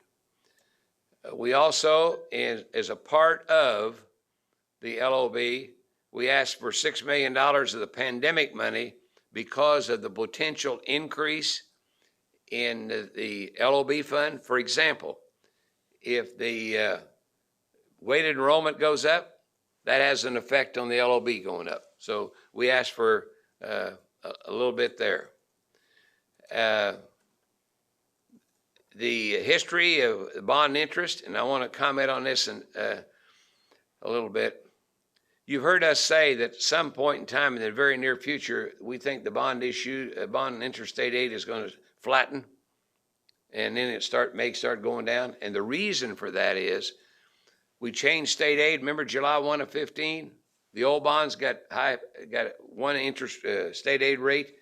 The ones after that, it went down. Remember when they made that change? Well, now, Ben, there's a 32% difference. That's a lot. You shifted, and now the property taxpayer, but they'll know that when they have the bond issue. Those numbers you see there was original estimates by consensus, but we believe when we get the numbers in for next year, that like at 208 or at 213, we think that'll drop several million, because the one is the bond issues have slowed down. The board's approved probably 6 bond issues, and about all of them have been delayed because of the pandemic. There's a couple of them in August, but most of them's in November. And so that's slowed that down. So we think, and this will not have an effect on the 2021. So we think that will go down, and but the idea of the governor was to fund the law. That's 21, 22, and we also believe, unless something changes, that number is that was done consensus with the group. We'll change that this fall, but the bottom line is we think that's too high also a little bit. Capital outlay state aid, we think it'll go up slightly. It's tied to the mill rate, and that was a part of the court case. We think it'll go up about 2.78 million, 78.5 million. Juvenile detention facilities, we do not believe that'll increase at all. And I'll tell you why. It's tied to the base amount per pupil, and normally you'd think that'd go up, but we're underspending that some right now. And the reason for that is some of those juvenile detention facilities that qualified for that have closed. There was a big one in, yeah. How many do we actually have now? Well, each county has to have access to one. And see, and what they do, they may group them. Like in Northwest Canada, out there are like 15 or 20 counties, and it's located in Waukene. And but the big counties all have one individually. The other thing is they amended the law, and anybody that has a psychiatric residential treatment center that's approved by, who is it, Health and Environment? I believe it's Health and Environment. Anyway, anybody that having a psychiatric residential treatment center, they're eligible for this money. And also that Flint Hills Job Corps program in Manhattan is covered. So there's probably 25? Guessing? Yeah. In that range? Yeah. Okay. Special education. That was the old Montoy court suit. We funded the 92% about that time, and you'll see it in 10, 11. But we have not made rapid progress since that date. And it's 75% last year. That could be a little bit on the low side because we kind of shut things down in special ed the last couple months of the year. But it'd be off over 1%. It'd be close. And we think next year that the 72% will be in the ballpark.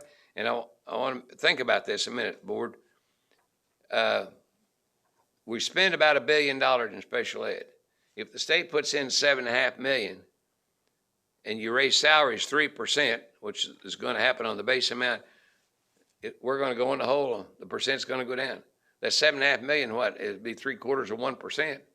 And it's going to continue to go down if we just put $7.5 million in a year. And you'll notice that this year we didn't go down very much, and the reason for that was we saved money on transportation of special ed kids for March, April, and May, and so they got to pick up a little bit. Then you'll see what we think is going to happen next year on the amount per teacher.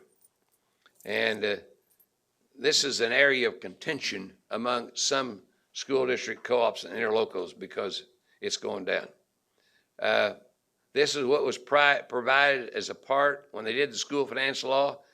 So what they added $5.5 million or $7.5 million, and that's set for next year. Special education, we're going to give you some options to think about here. That's a little bit unique. We'll submit a budget based on the governor's resources, but you can ask for something else next year. And let's go to the next one. We gave you several options here. You know, if you want 72%, keep it the same, not go down in 22, 75. You pick the percentage and we can back into it. We also got another slide here we'll show you that shows about what it would be if you want to do it actuarially and average it out. 63 million a year for 5 years. That's option 3. And we can make any of that work based on the policy of the board. Parents and teachers, we got in that law, we have what's called a reappropriation.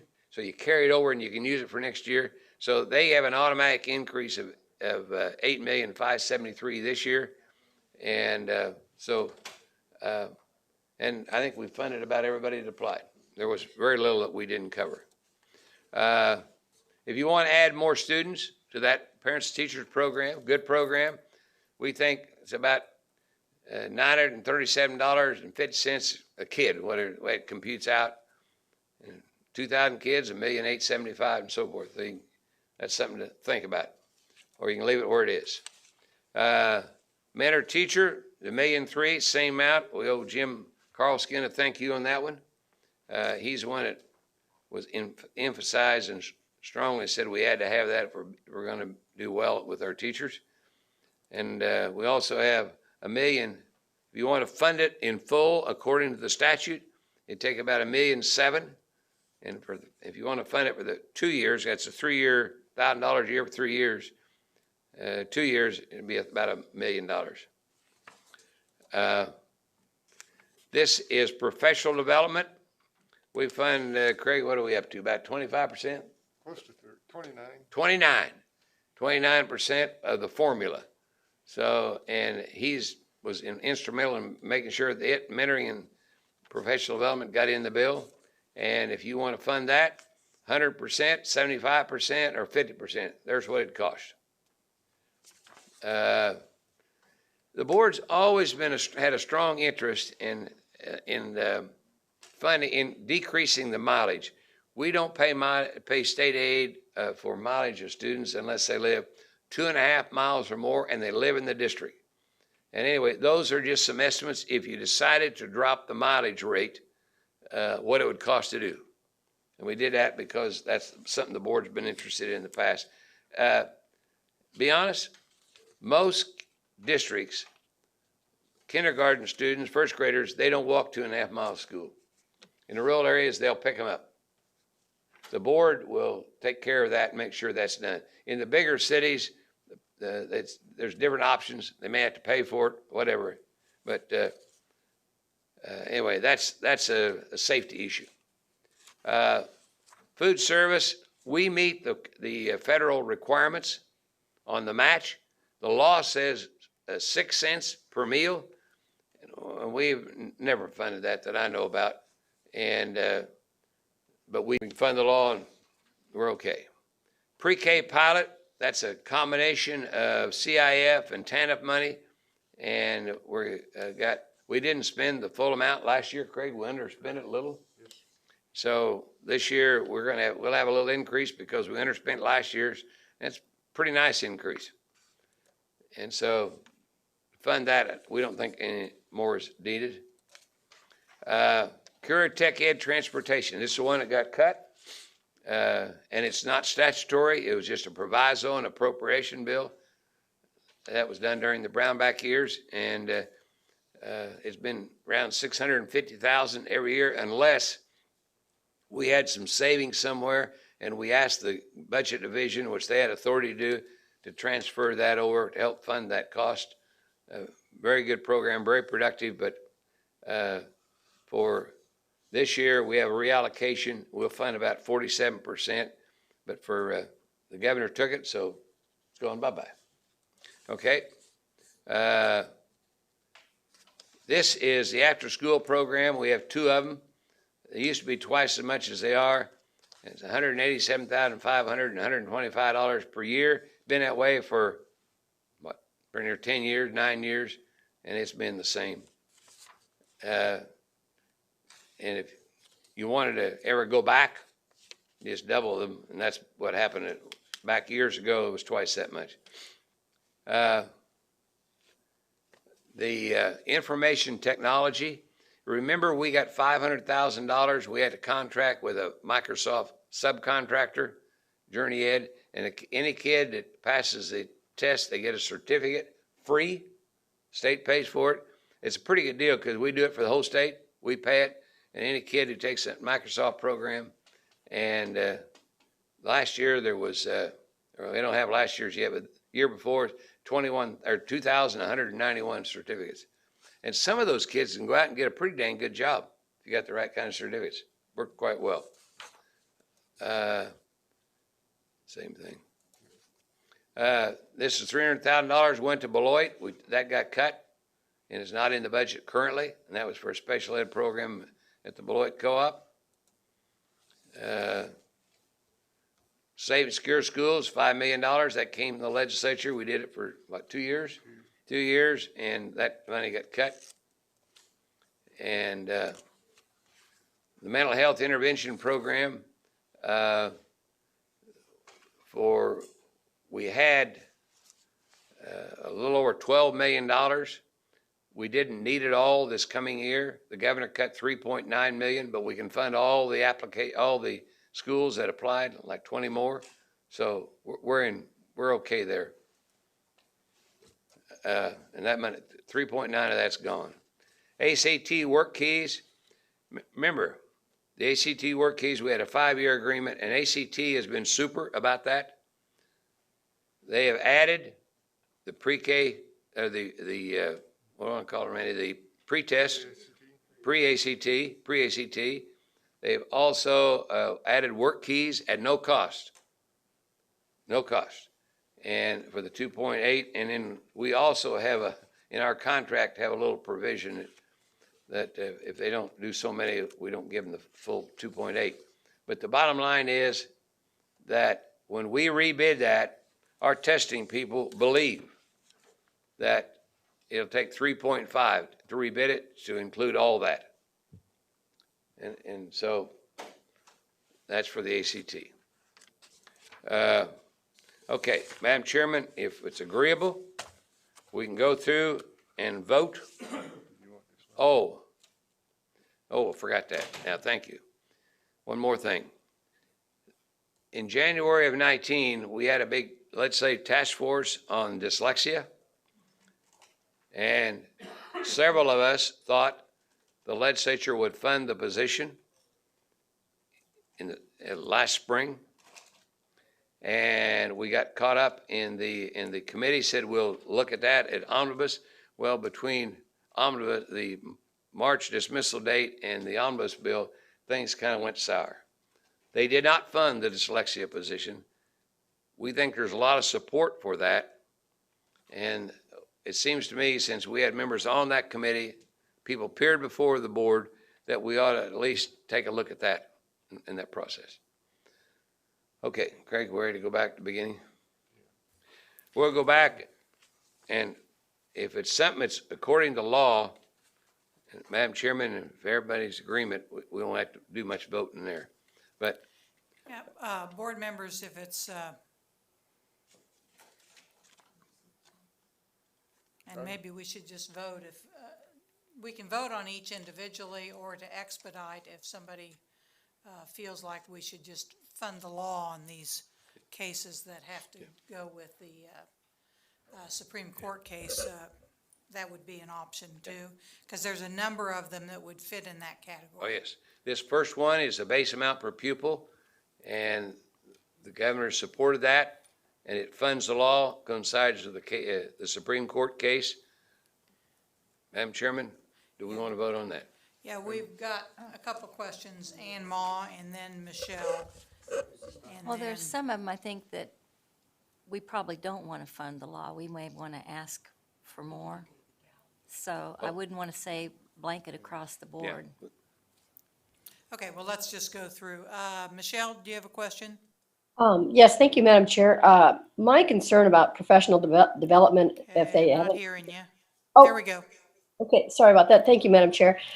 My concern about professional development and the teachers' colleges in the state of Kansas and the students that just came out of there not getting the actual training that's going to be needed for the science of reading. That did not happen with these graduates that just came out of there.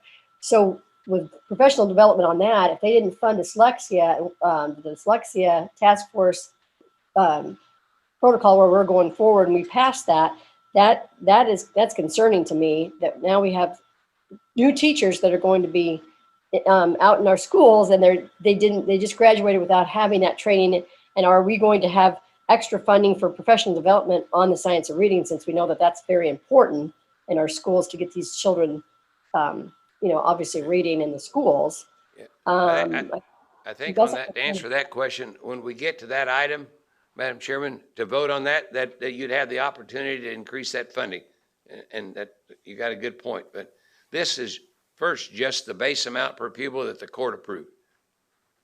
Okay, so Dale, show us our options on this one then.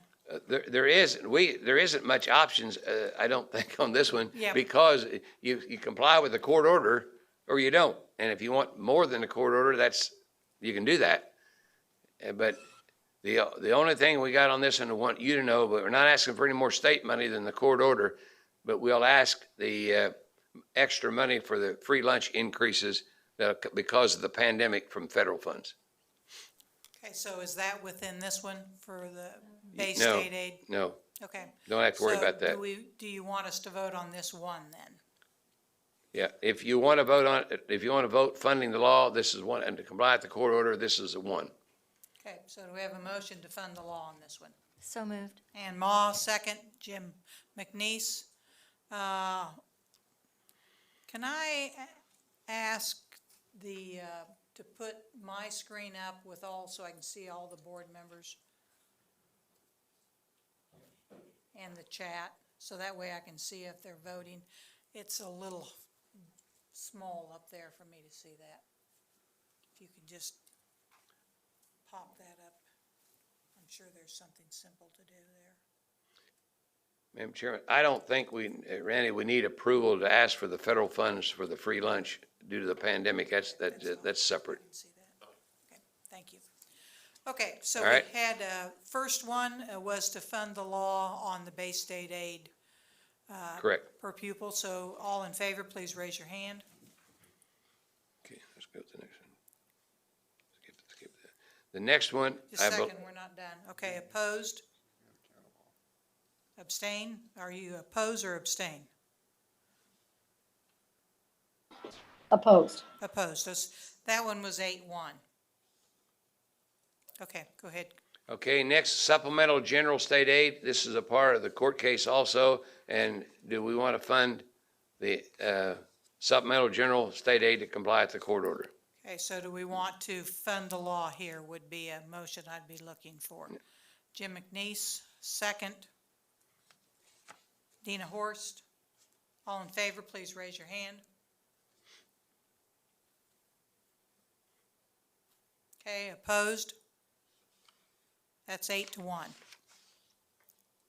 Next, I believe, is capital improvement state aid to approve the law. And I want you to know, I think we felt obligated to share this with you, but this is what you call a demand transfer, and it happens automatically. Okay. So do we have a motion? You can do whatever you want to do. It happens with me. The law is written, so that was done for the bondholders, so that they know we're going to pay our bill. Okay. So I don't know if we need to vote on that one.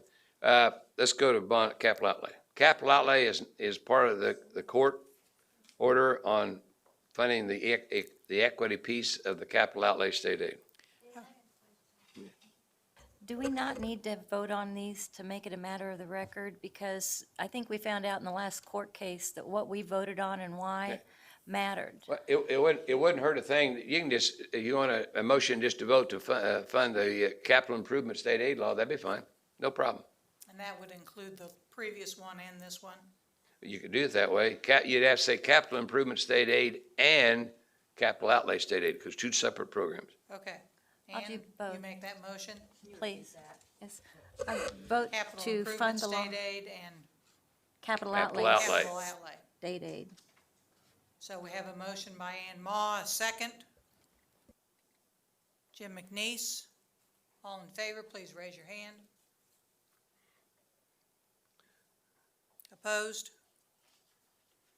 8-1. Okay. Juvenile detention facilities, that's based on it's based on the base amount per pupil. Do you desire to fund the law on that? Okay. Do we have a motion to fund the law on that one? Ann Maw, second. Dina Horst, all in favor, please raise your hand. Janet, I've lost you there.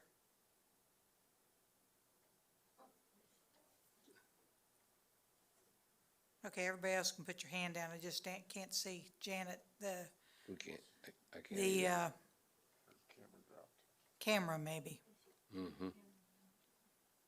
Okay, right now, I guess that'd be an 8-0, because I don't see Janet.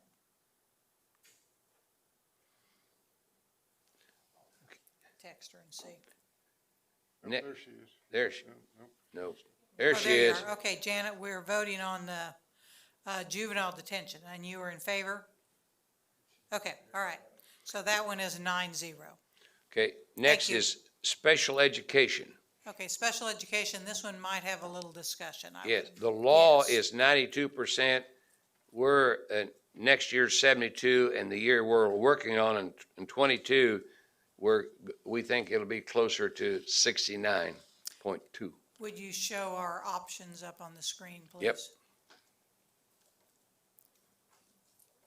Option one's leave it alone. Okay? Yeah. And then these There's are, all kinds of options. Option two is actually, each one of those is a separate option.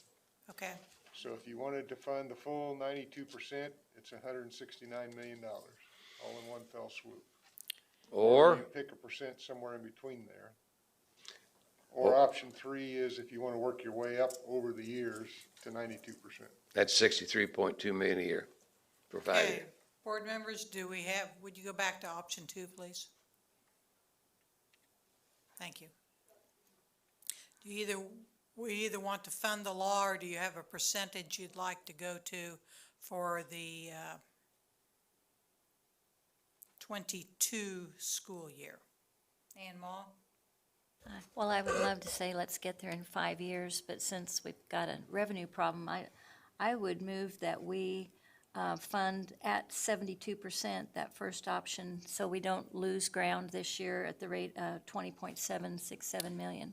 Okay, we've had a motion to approve special education at 72%. Do we have a second? Jim McNeese seconded that. All in favor, please raise your hand.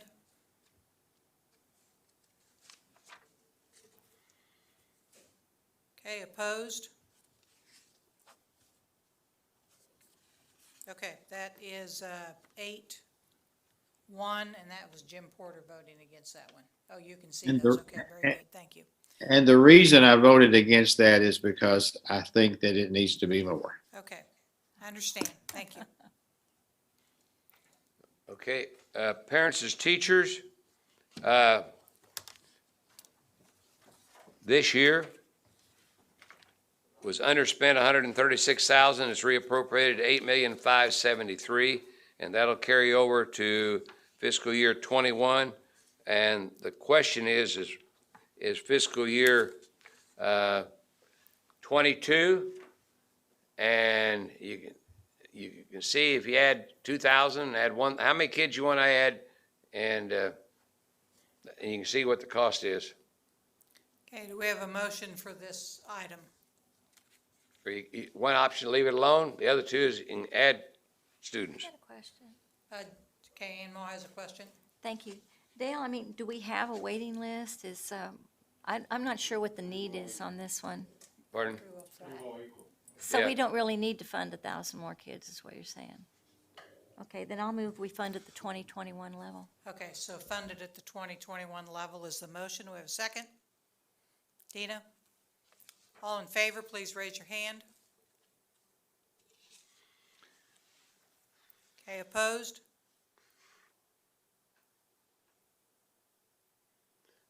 Opposed? Abstain? Oh, Michelle, I think you maybe froze, or what was your vote on that? She was a yes? I voted yes on that. Okay, all right, thank you, didn't see that. Yeah. Okay, that would be 9-0 then. Okay, mentor teacher, Mentor teacher, the law says we give, the teachers, mentor teachers have to be trained, in which many of them are, and they will mentor new teachers for 3 years. And each year, we give that mentor teacher $1,000. And traditionally, that program hadn't been funded in full. It's been funded all the first year and some of the second year. And if you want to fund the first 2 years at $1,000 each, it costs $1,000 or $1 million. If you want to fund the law, it takes $1.7 million. Pardon? The last 3 years. Mm-hmm. okay, do we have a motion for this one? Ann? I'll move that we fund the first 2 years of the program at an additional cost of $1 million. Okay, we have a motion to fund the first 2 years. The increase would be $1 million, is that correct? Correct. Okay, do we have a second? Jim McNeese? All in favor, please raise your hand.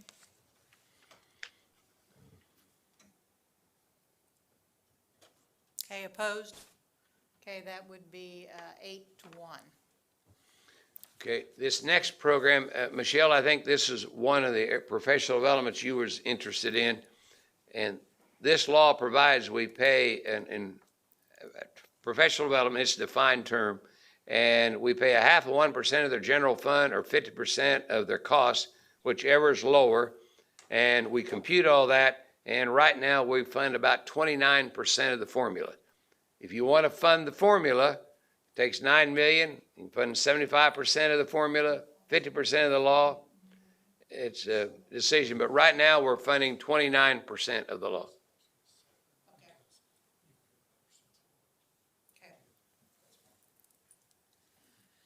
I just asked Randy. I'll talk about that. Yeah, I'm going to ask Randy to speak about that. I know that, Michelle, you talked about the science of reading, and I know that's a passionate topic for Mr. Porter also. You can attack that in multiple ways. You could go after it in this budget, where you fund staff development for teachers and earmark that, or you could just do it when you ask for an appropriation for dyslexia. And I might suggest if your interest is the science of reading dyslexia, you do it later on versus trying to merge it in with this staff development, because it may get complicated when it gets over to the legislature. That's just my opinion. This professional development covers the whole school district staff professional development for teachers. Okay, so do we have a motion? There's some options up there, a motion for the professional development budget.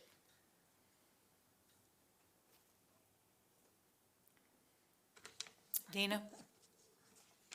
I move that we fund that the professional development budget be funded at the 2021 level. Okay, so we have a motion to fund at the 2021 level. Do we have a second?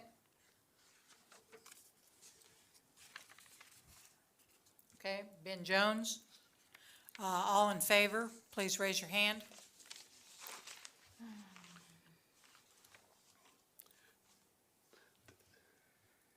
Okay, opposed? Okay, that would be an 8-1. Okay, next one. The next one is, and if you want to, you don't want to take this up, so be it. It's a board decision. You've talked about it a lot in the past. Do you want to change the mileage we reimburse school districts for transporting students to and from school that are resident of the district?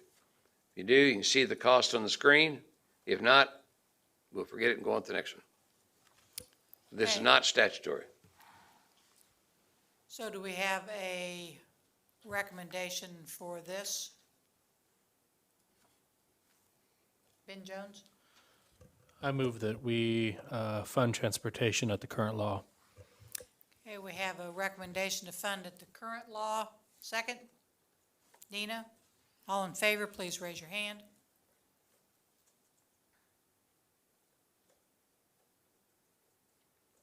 Okay, opposed? Okay, that would be a 7-2. Do you got that, Peggy? Okay, all right, thank you. Okay, school lunch, the state law says 6 cents. We've never funded 6 cents to my knowledge. You can see on the screen the amount we pay per lunch. The food service program is financed by the federal government and students. State has very little, we have a minimum. We meet the minimum required, which is about $2.5 million and it generates about 200 million. So do we have the one level would be to meet federal maintenance of effort? Well, that's what it is now. Yeah. What it's been, you can leave it maintenance of effort, it'll cost nothing. And the other, if you go 6 cents per lunch, it costs $1 million. And Would we get any more federal money if we're getting what No, we got? once you Okay. meet the federal maintenance of effort requirements, that's all you're gonna get. Then I'll move that we meet the federal maintenance of effort requirements, no additional money. okay, so we have a motion to meet the federal maintenance of effort requirements and a second by Dina Horst.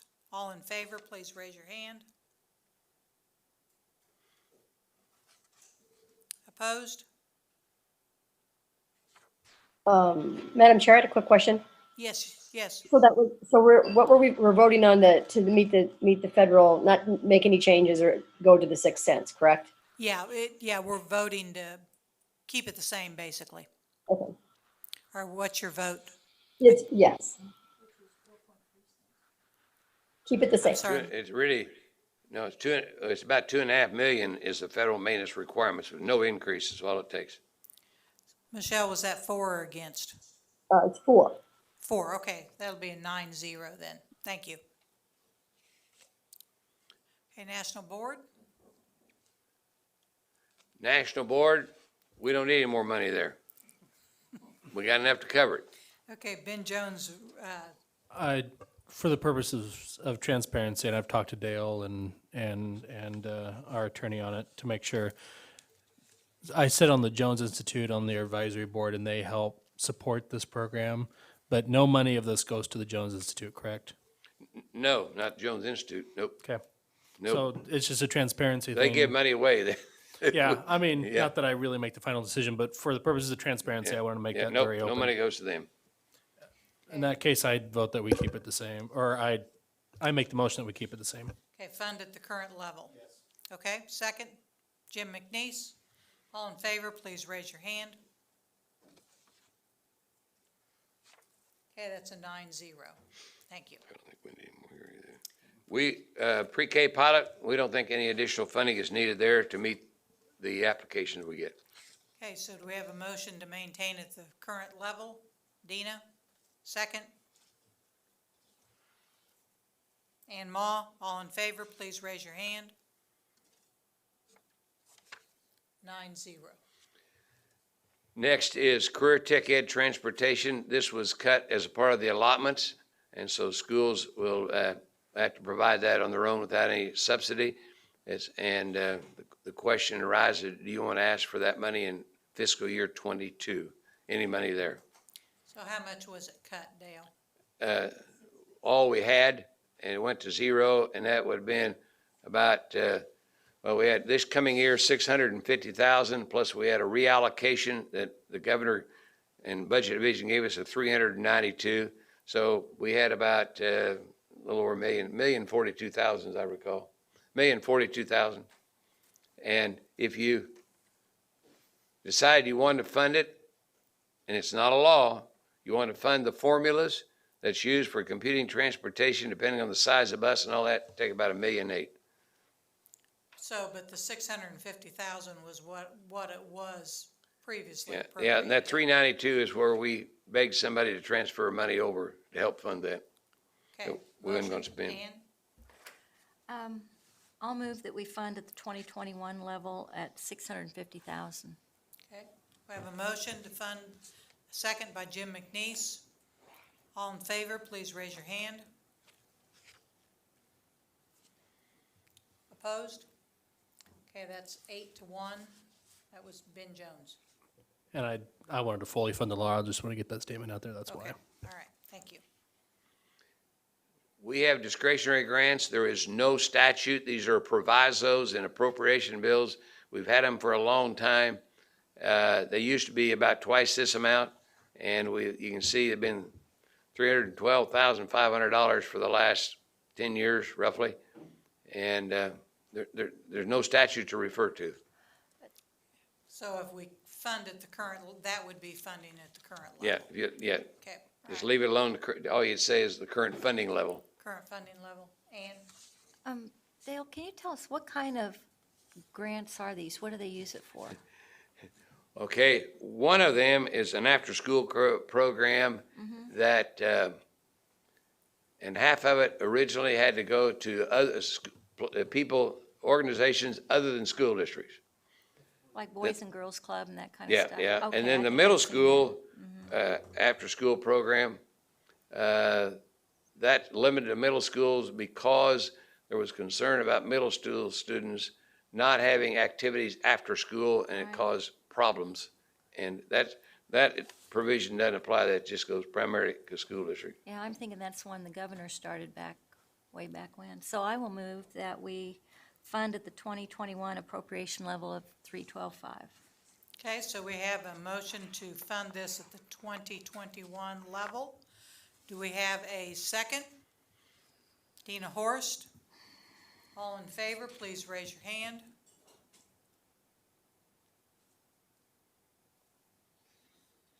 Okay, that's a 9-0. Thank you. This is a program that came to the legislature a few years back, and it provides money. We bid this with Journey Ed, who's a subcontractor of Microsoft, and students on hard-to-fill positions can get certificates, and they're paid for by the state. And any school district anywhere, kid takes a test, passes it, he gets a certificate, and we pay the bill. It's 2,191 of them last time. We haven't got this year's in. So funding at 2021 level, 500,000. That's right. And that's, Ben Jones? I move that we fund the informational technology education opportunities at the 2021 appropriation level. Okay, we have a motion, a second by Jim McNeese. All in favor, please raise your hand. Okay, that would be a 9-0.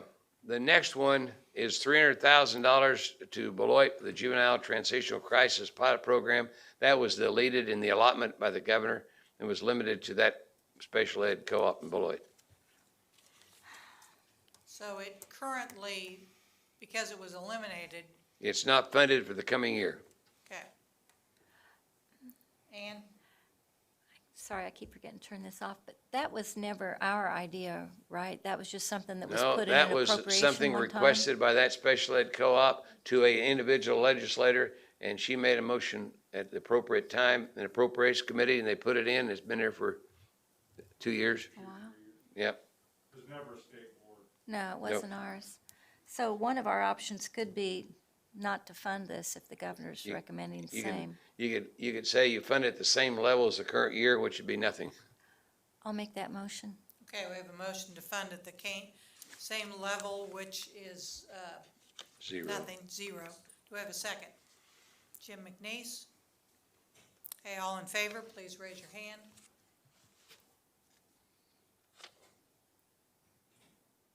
Okay, opposed? Okay, Janet, I didn't see how you voted. Up or down? I still. Up. Up? Okay, okay, so waving up that anyway. would be Up. Up, and then I lost track of what. Okay, yeah, Dina was a no on that. Okay, all right. I understand why.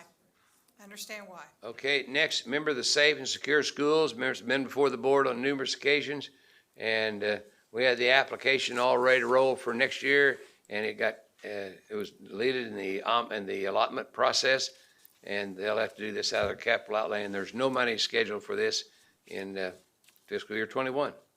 Do you want to do anything with it? That came from the legislature, not from us.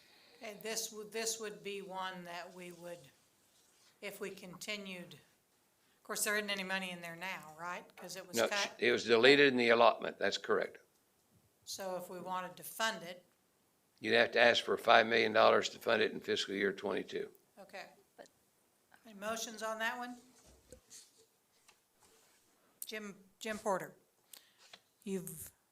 Go ahead, Jim. Yeah. What sort of things did this fund, and what is the impact? That's a very good question. Most of the impact has been on school entrances, doors, windows, cameras, security for entering the building. That's how about, I'd say, a high percentage. And I'd would it, follow up with a question on that. And did we have folks ready to apply this year that you know of?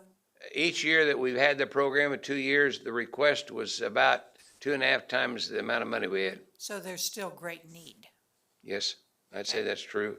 Jim? But what we need to do is to change, the entrances are pretty good shape. We need to change the purpose of it. And there's about 10 standards they go on, but this was limited to about 2 standards, I think. And so the bottom line, we need to broaden it to include other standards. There's other needs.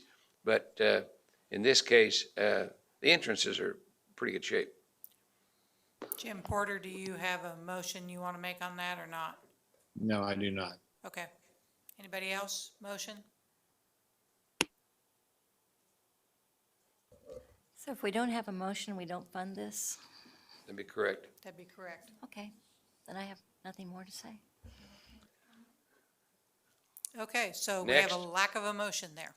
Mental health intervention, the $3.9 million the governor cut from the 12.673, that will not affect the districts that applied this year that we hope you approve or have already approved. And we approved everybody that applied and so forth. And so the bottom line is the amount we're really going to spend is about $4 million less than that, because she cut 3.9 million plus. So if we funded it at the level where it's being currently, If we funded it at the level that it was this year prior to the legislature adjourning, and well, say prior to the allotments, it was 12,673,000, and it's going to end up about 4 million less than that. okay, what's the pleasure of the board on this? This has been pretty successful so far. Ben Jones?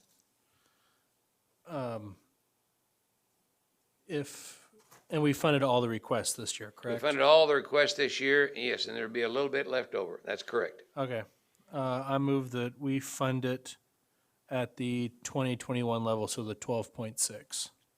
Okay, we have a motion to fund it at the 12.6 level, which was the 2021 level. Dina has a second.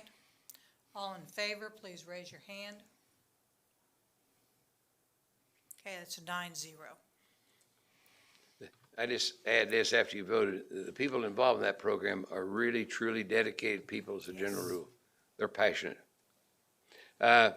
Okay, ACT work keys. Now, we had a 5-year contract, 2.8, and our assessment people believe because of the additions that we've added to that in fiscal year 22, this year, it'll take closer to 3.4 million to fund it. That includes work keys, pre-ACT,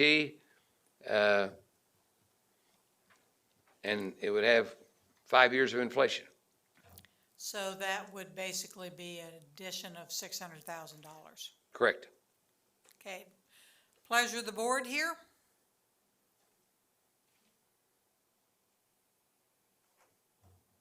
Dina? I move that I'm not sure exactly how to term this, so if I'm saying it incorrectly, you can change my wording. But that we fund the anticipated costs of the program in 21-22 of $3,400,000.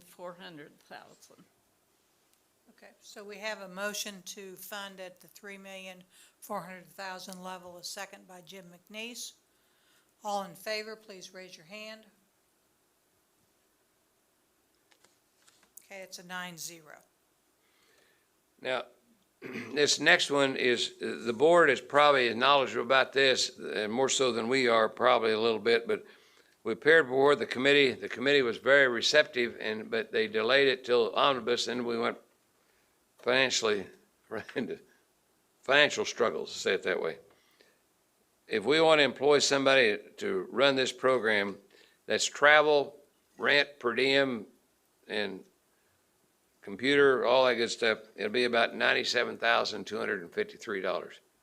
That person will be on the move a lot. Okay, I believe Jim Porter would like to speak. This was a kind of a non-negotiable at the Dyslexia Task Force, that if we are going to take a lead in structured literacy, there needs to be somebody at the Department of Education that is dedicated to that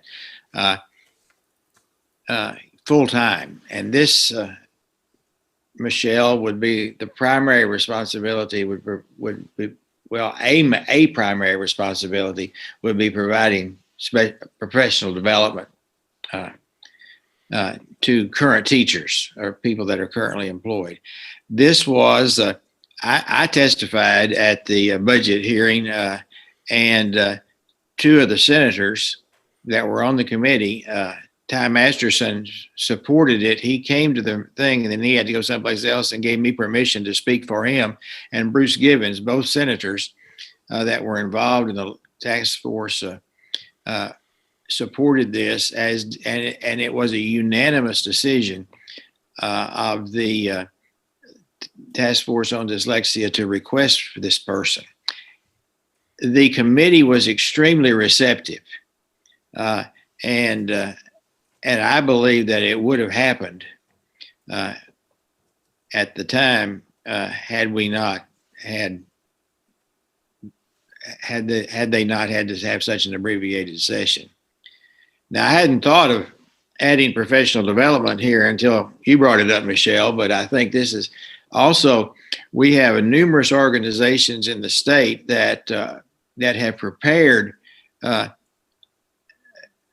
professional development opportunities for structured literacy, including the service centers, including the reading program at Pittsburgh State University and other places like that. I'm going to follow up on something Michelle said about teachers not being prepared. That is not universal. There are places I've visited with places that tell me that in some cases the teachers are more prepared when they come out, and of course, but that's not universal. There are some places that are not doing a good job. Well, they have not geared up yet. I'm not going to say they're not doing a good job. And there's some of our universities have really picked up on that. I strongly support the dyslexia coordinating position. And if we wanted to add, I brought it up, but if we wanted to add specific professional development things here, that might be something we could consider. Okay, does anybody have any comments about professional? Michelle, do you want to So Jim, are you saying, do you have a dollar amount there, or you just want to I have suggest? no idea. No, I hadn't even Yeah. thought about that. It's on it's on the slide there, Brother Porter. Well, I know the coordinator is there, but Yeah. yeah, and I'm going to support that, and we'll make the motion for that. But the question is, should we be adding support for professional development? Since I think the need for uh, quality professional development and programs in the area of structured literacy is very important. Let's do one thing at a time. I move that we request the fully funded salary, operation expenses for a new education program consultant to serve as a state dyslexia coordinator. There we go. We have a motion for the, to fund the coordinator at a cost of $97,253. Do we have a second? Michelle? Okay, all in favor, please raise your hand. Okay, it's a 9-0. Okay, as far as potential professional development funding, and Randy, I'm gonna put you on the spot, because is Brad in here? I don't think he is. I'm not sure. The cost, so our person's been doing the training. Now, the staff development cost of that position's travel, and that's all in here. I think what Jim and Michelle are bringing up is their cost to the participant, or is their cost to a school district, or is it cost to an agency? And the answer probably is yes. But I don't have any idea what that cost is, and I know Brad doesn't either, because we haven't calculated that. In the recommendations that came out of the task force, Jim, I don't think there was a calculated cost, was there, other than we would provide a position of which would do training and consultation with colleges and service centers and school districts. Am I remembering Well, that yeah, correctly? there were other funding recommendations, but including professional development for professors, professional development for current teachers, but there was not a dollar amount attached to it. So I can't go back and look at that report and tell you what the dollar amount was. But when the dyslexia task force, we still meet once a year, and when we met last December, the only recommendation we made at that point where we could get unanimous decision was for the full support of the dyslexia coordinator. This is a Dale question. Can we come back and revisit this after we get more information at a different time and add it, or do we have to have everything done today? If it's a minor thing, there'll be some people behind me that may pass out, but if it's minor and you did it in August, it's probably livable. But Well, I would like another thing to think about on that, Jim, you could think about is that you could make when we get the employee, make that a high priority to do that training. That the training that person does that we employ for dyslexia, that's one of the first training sessions they'll do. Yeah, I think that's a given, but there's more demand than one person can do. So I'm sure that some districts are going to have to contract with other people because I think the demand is going to be greater than the capacity of a single coordinator.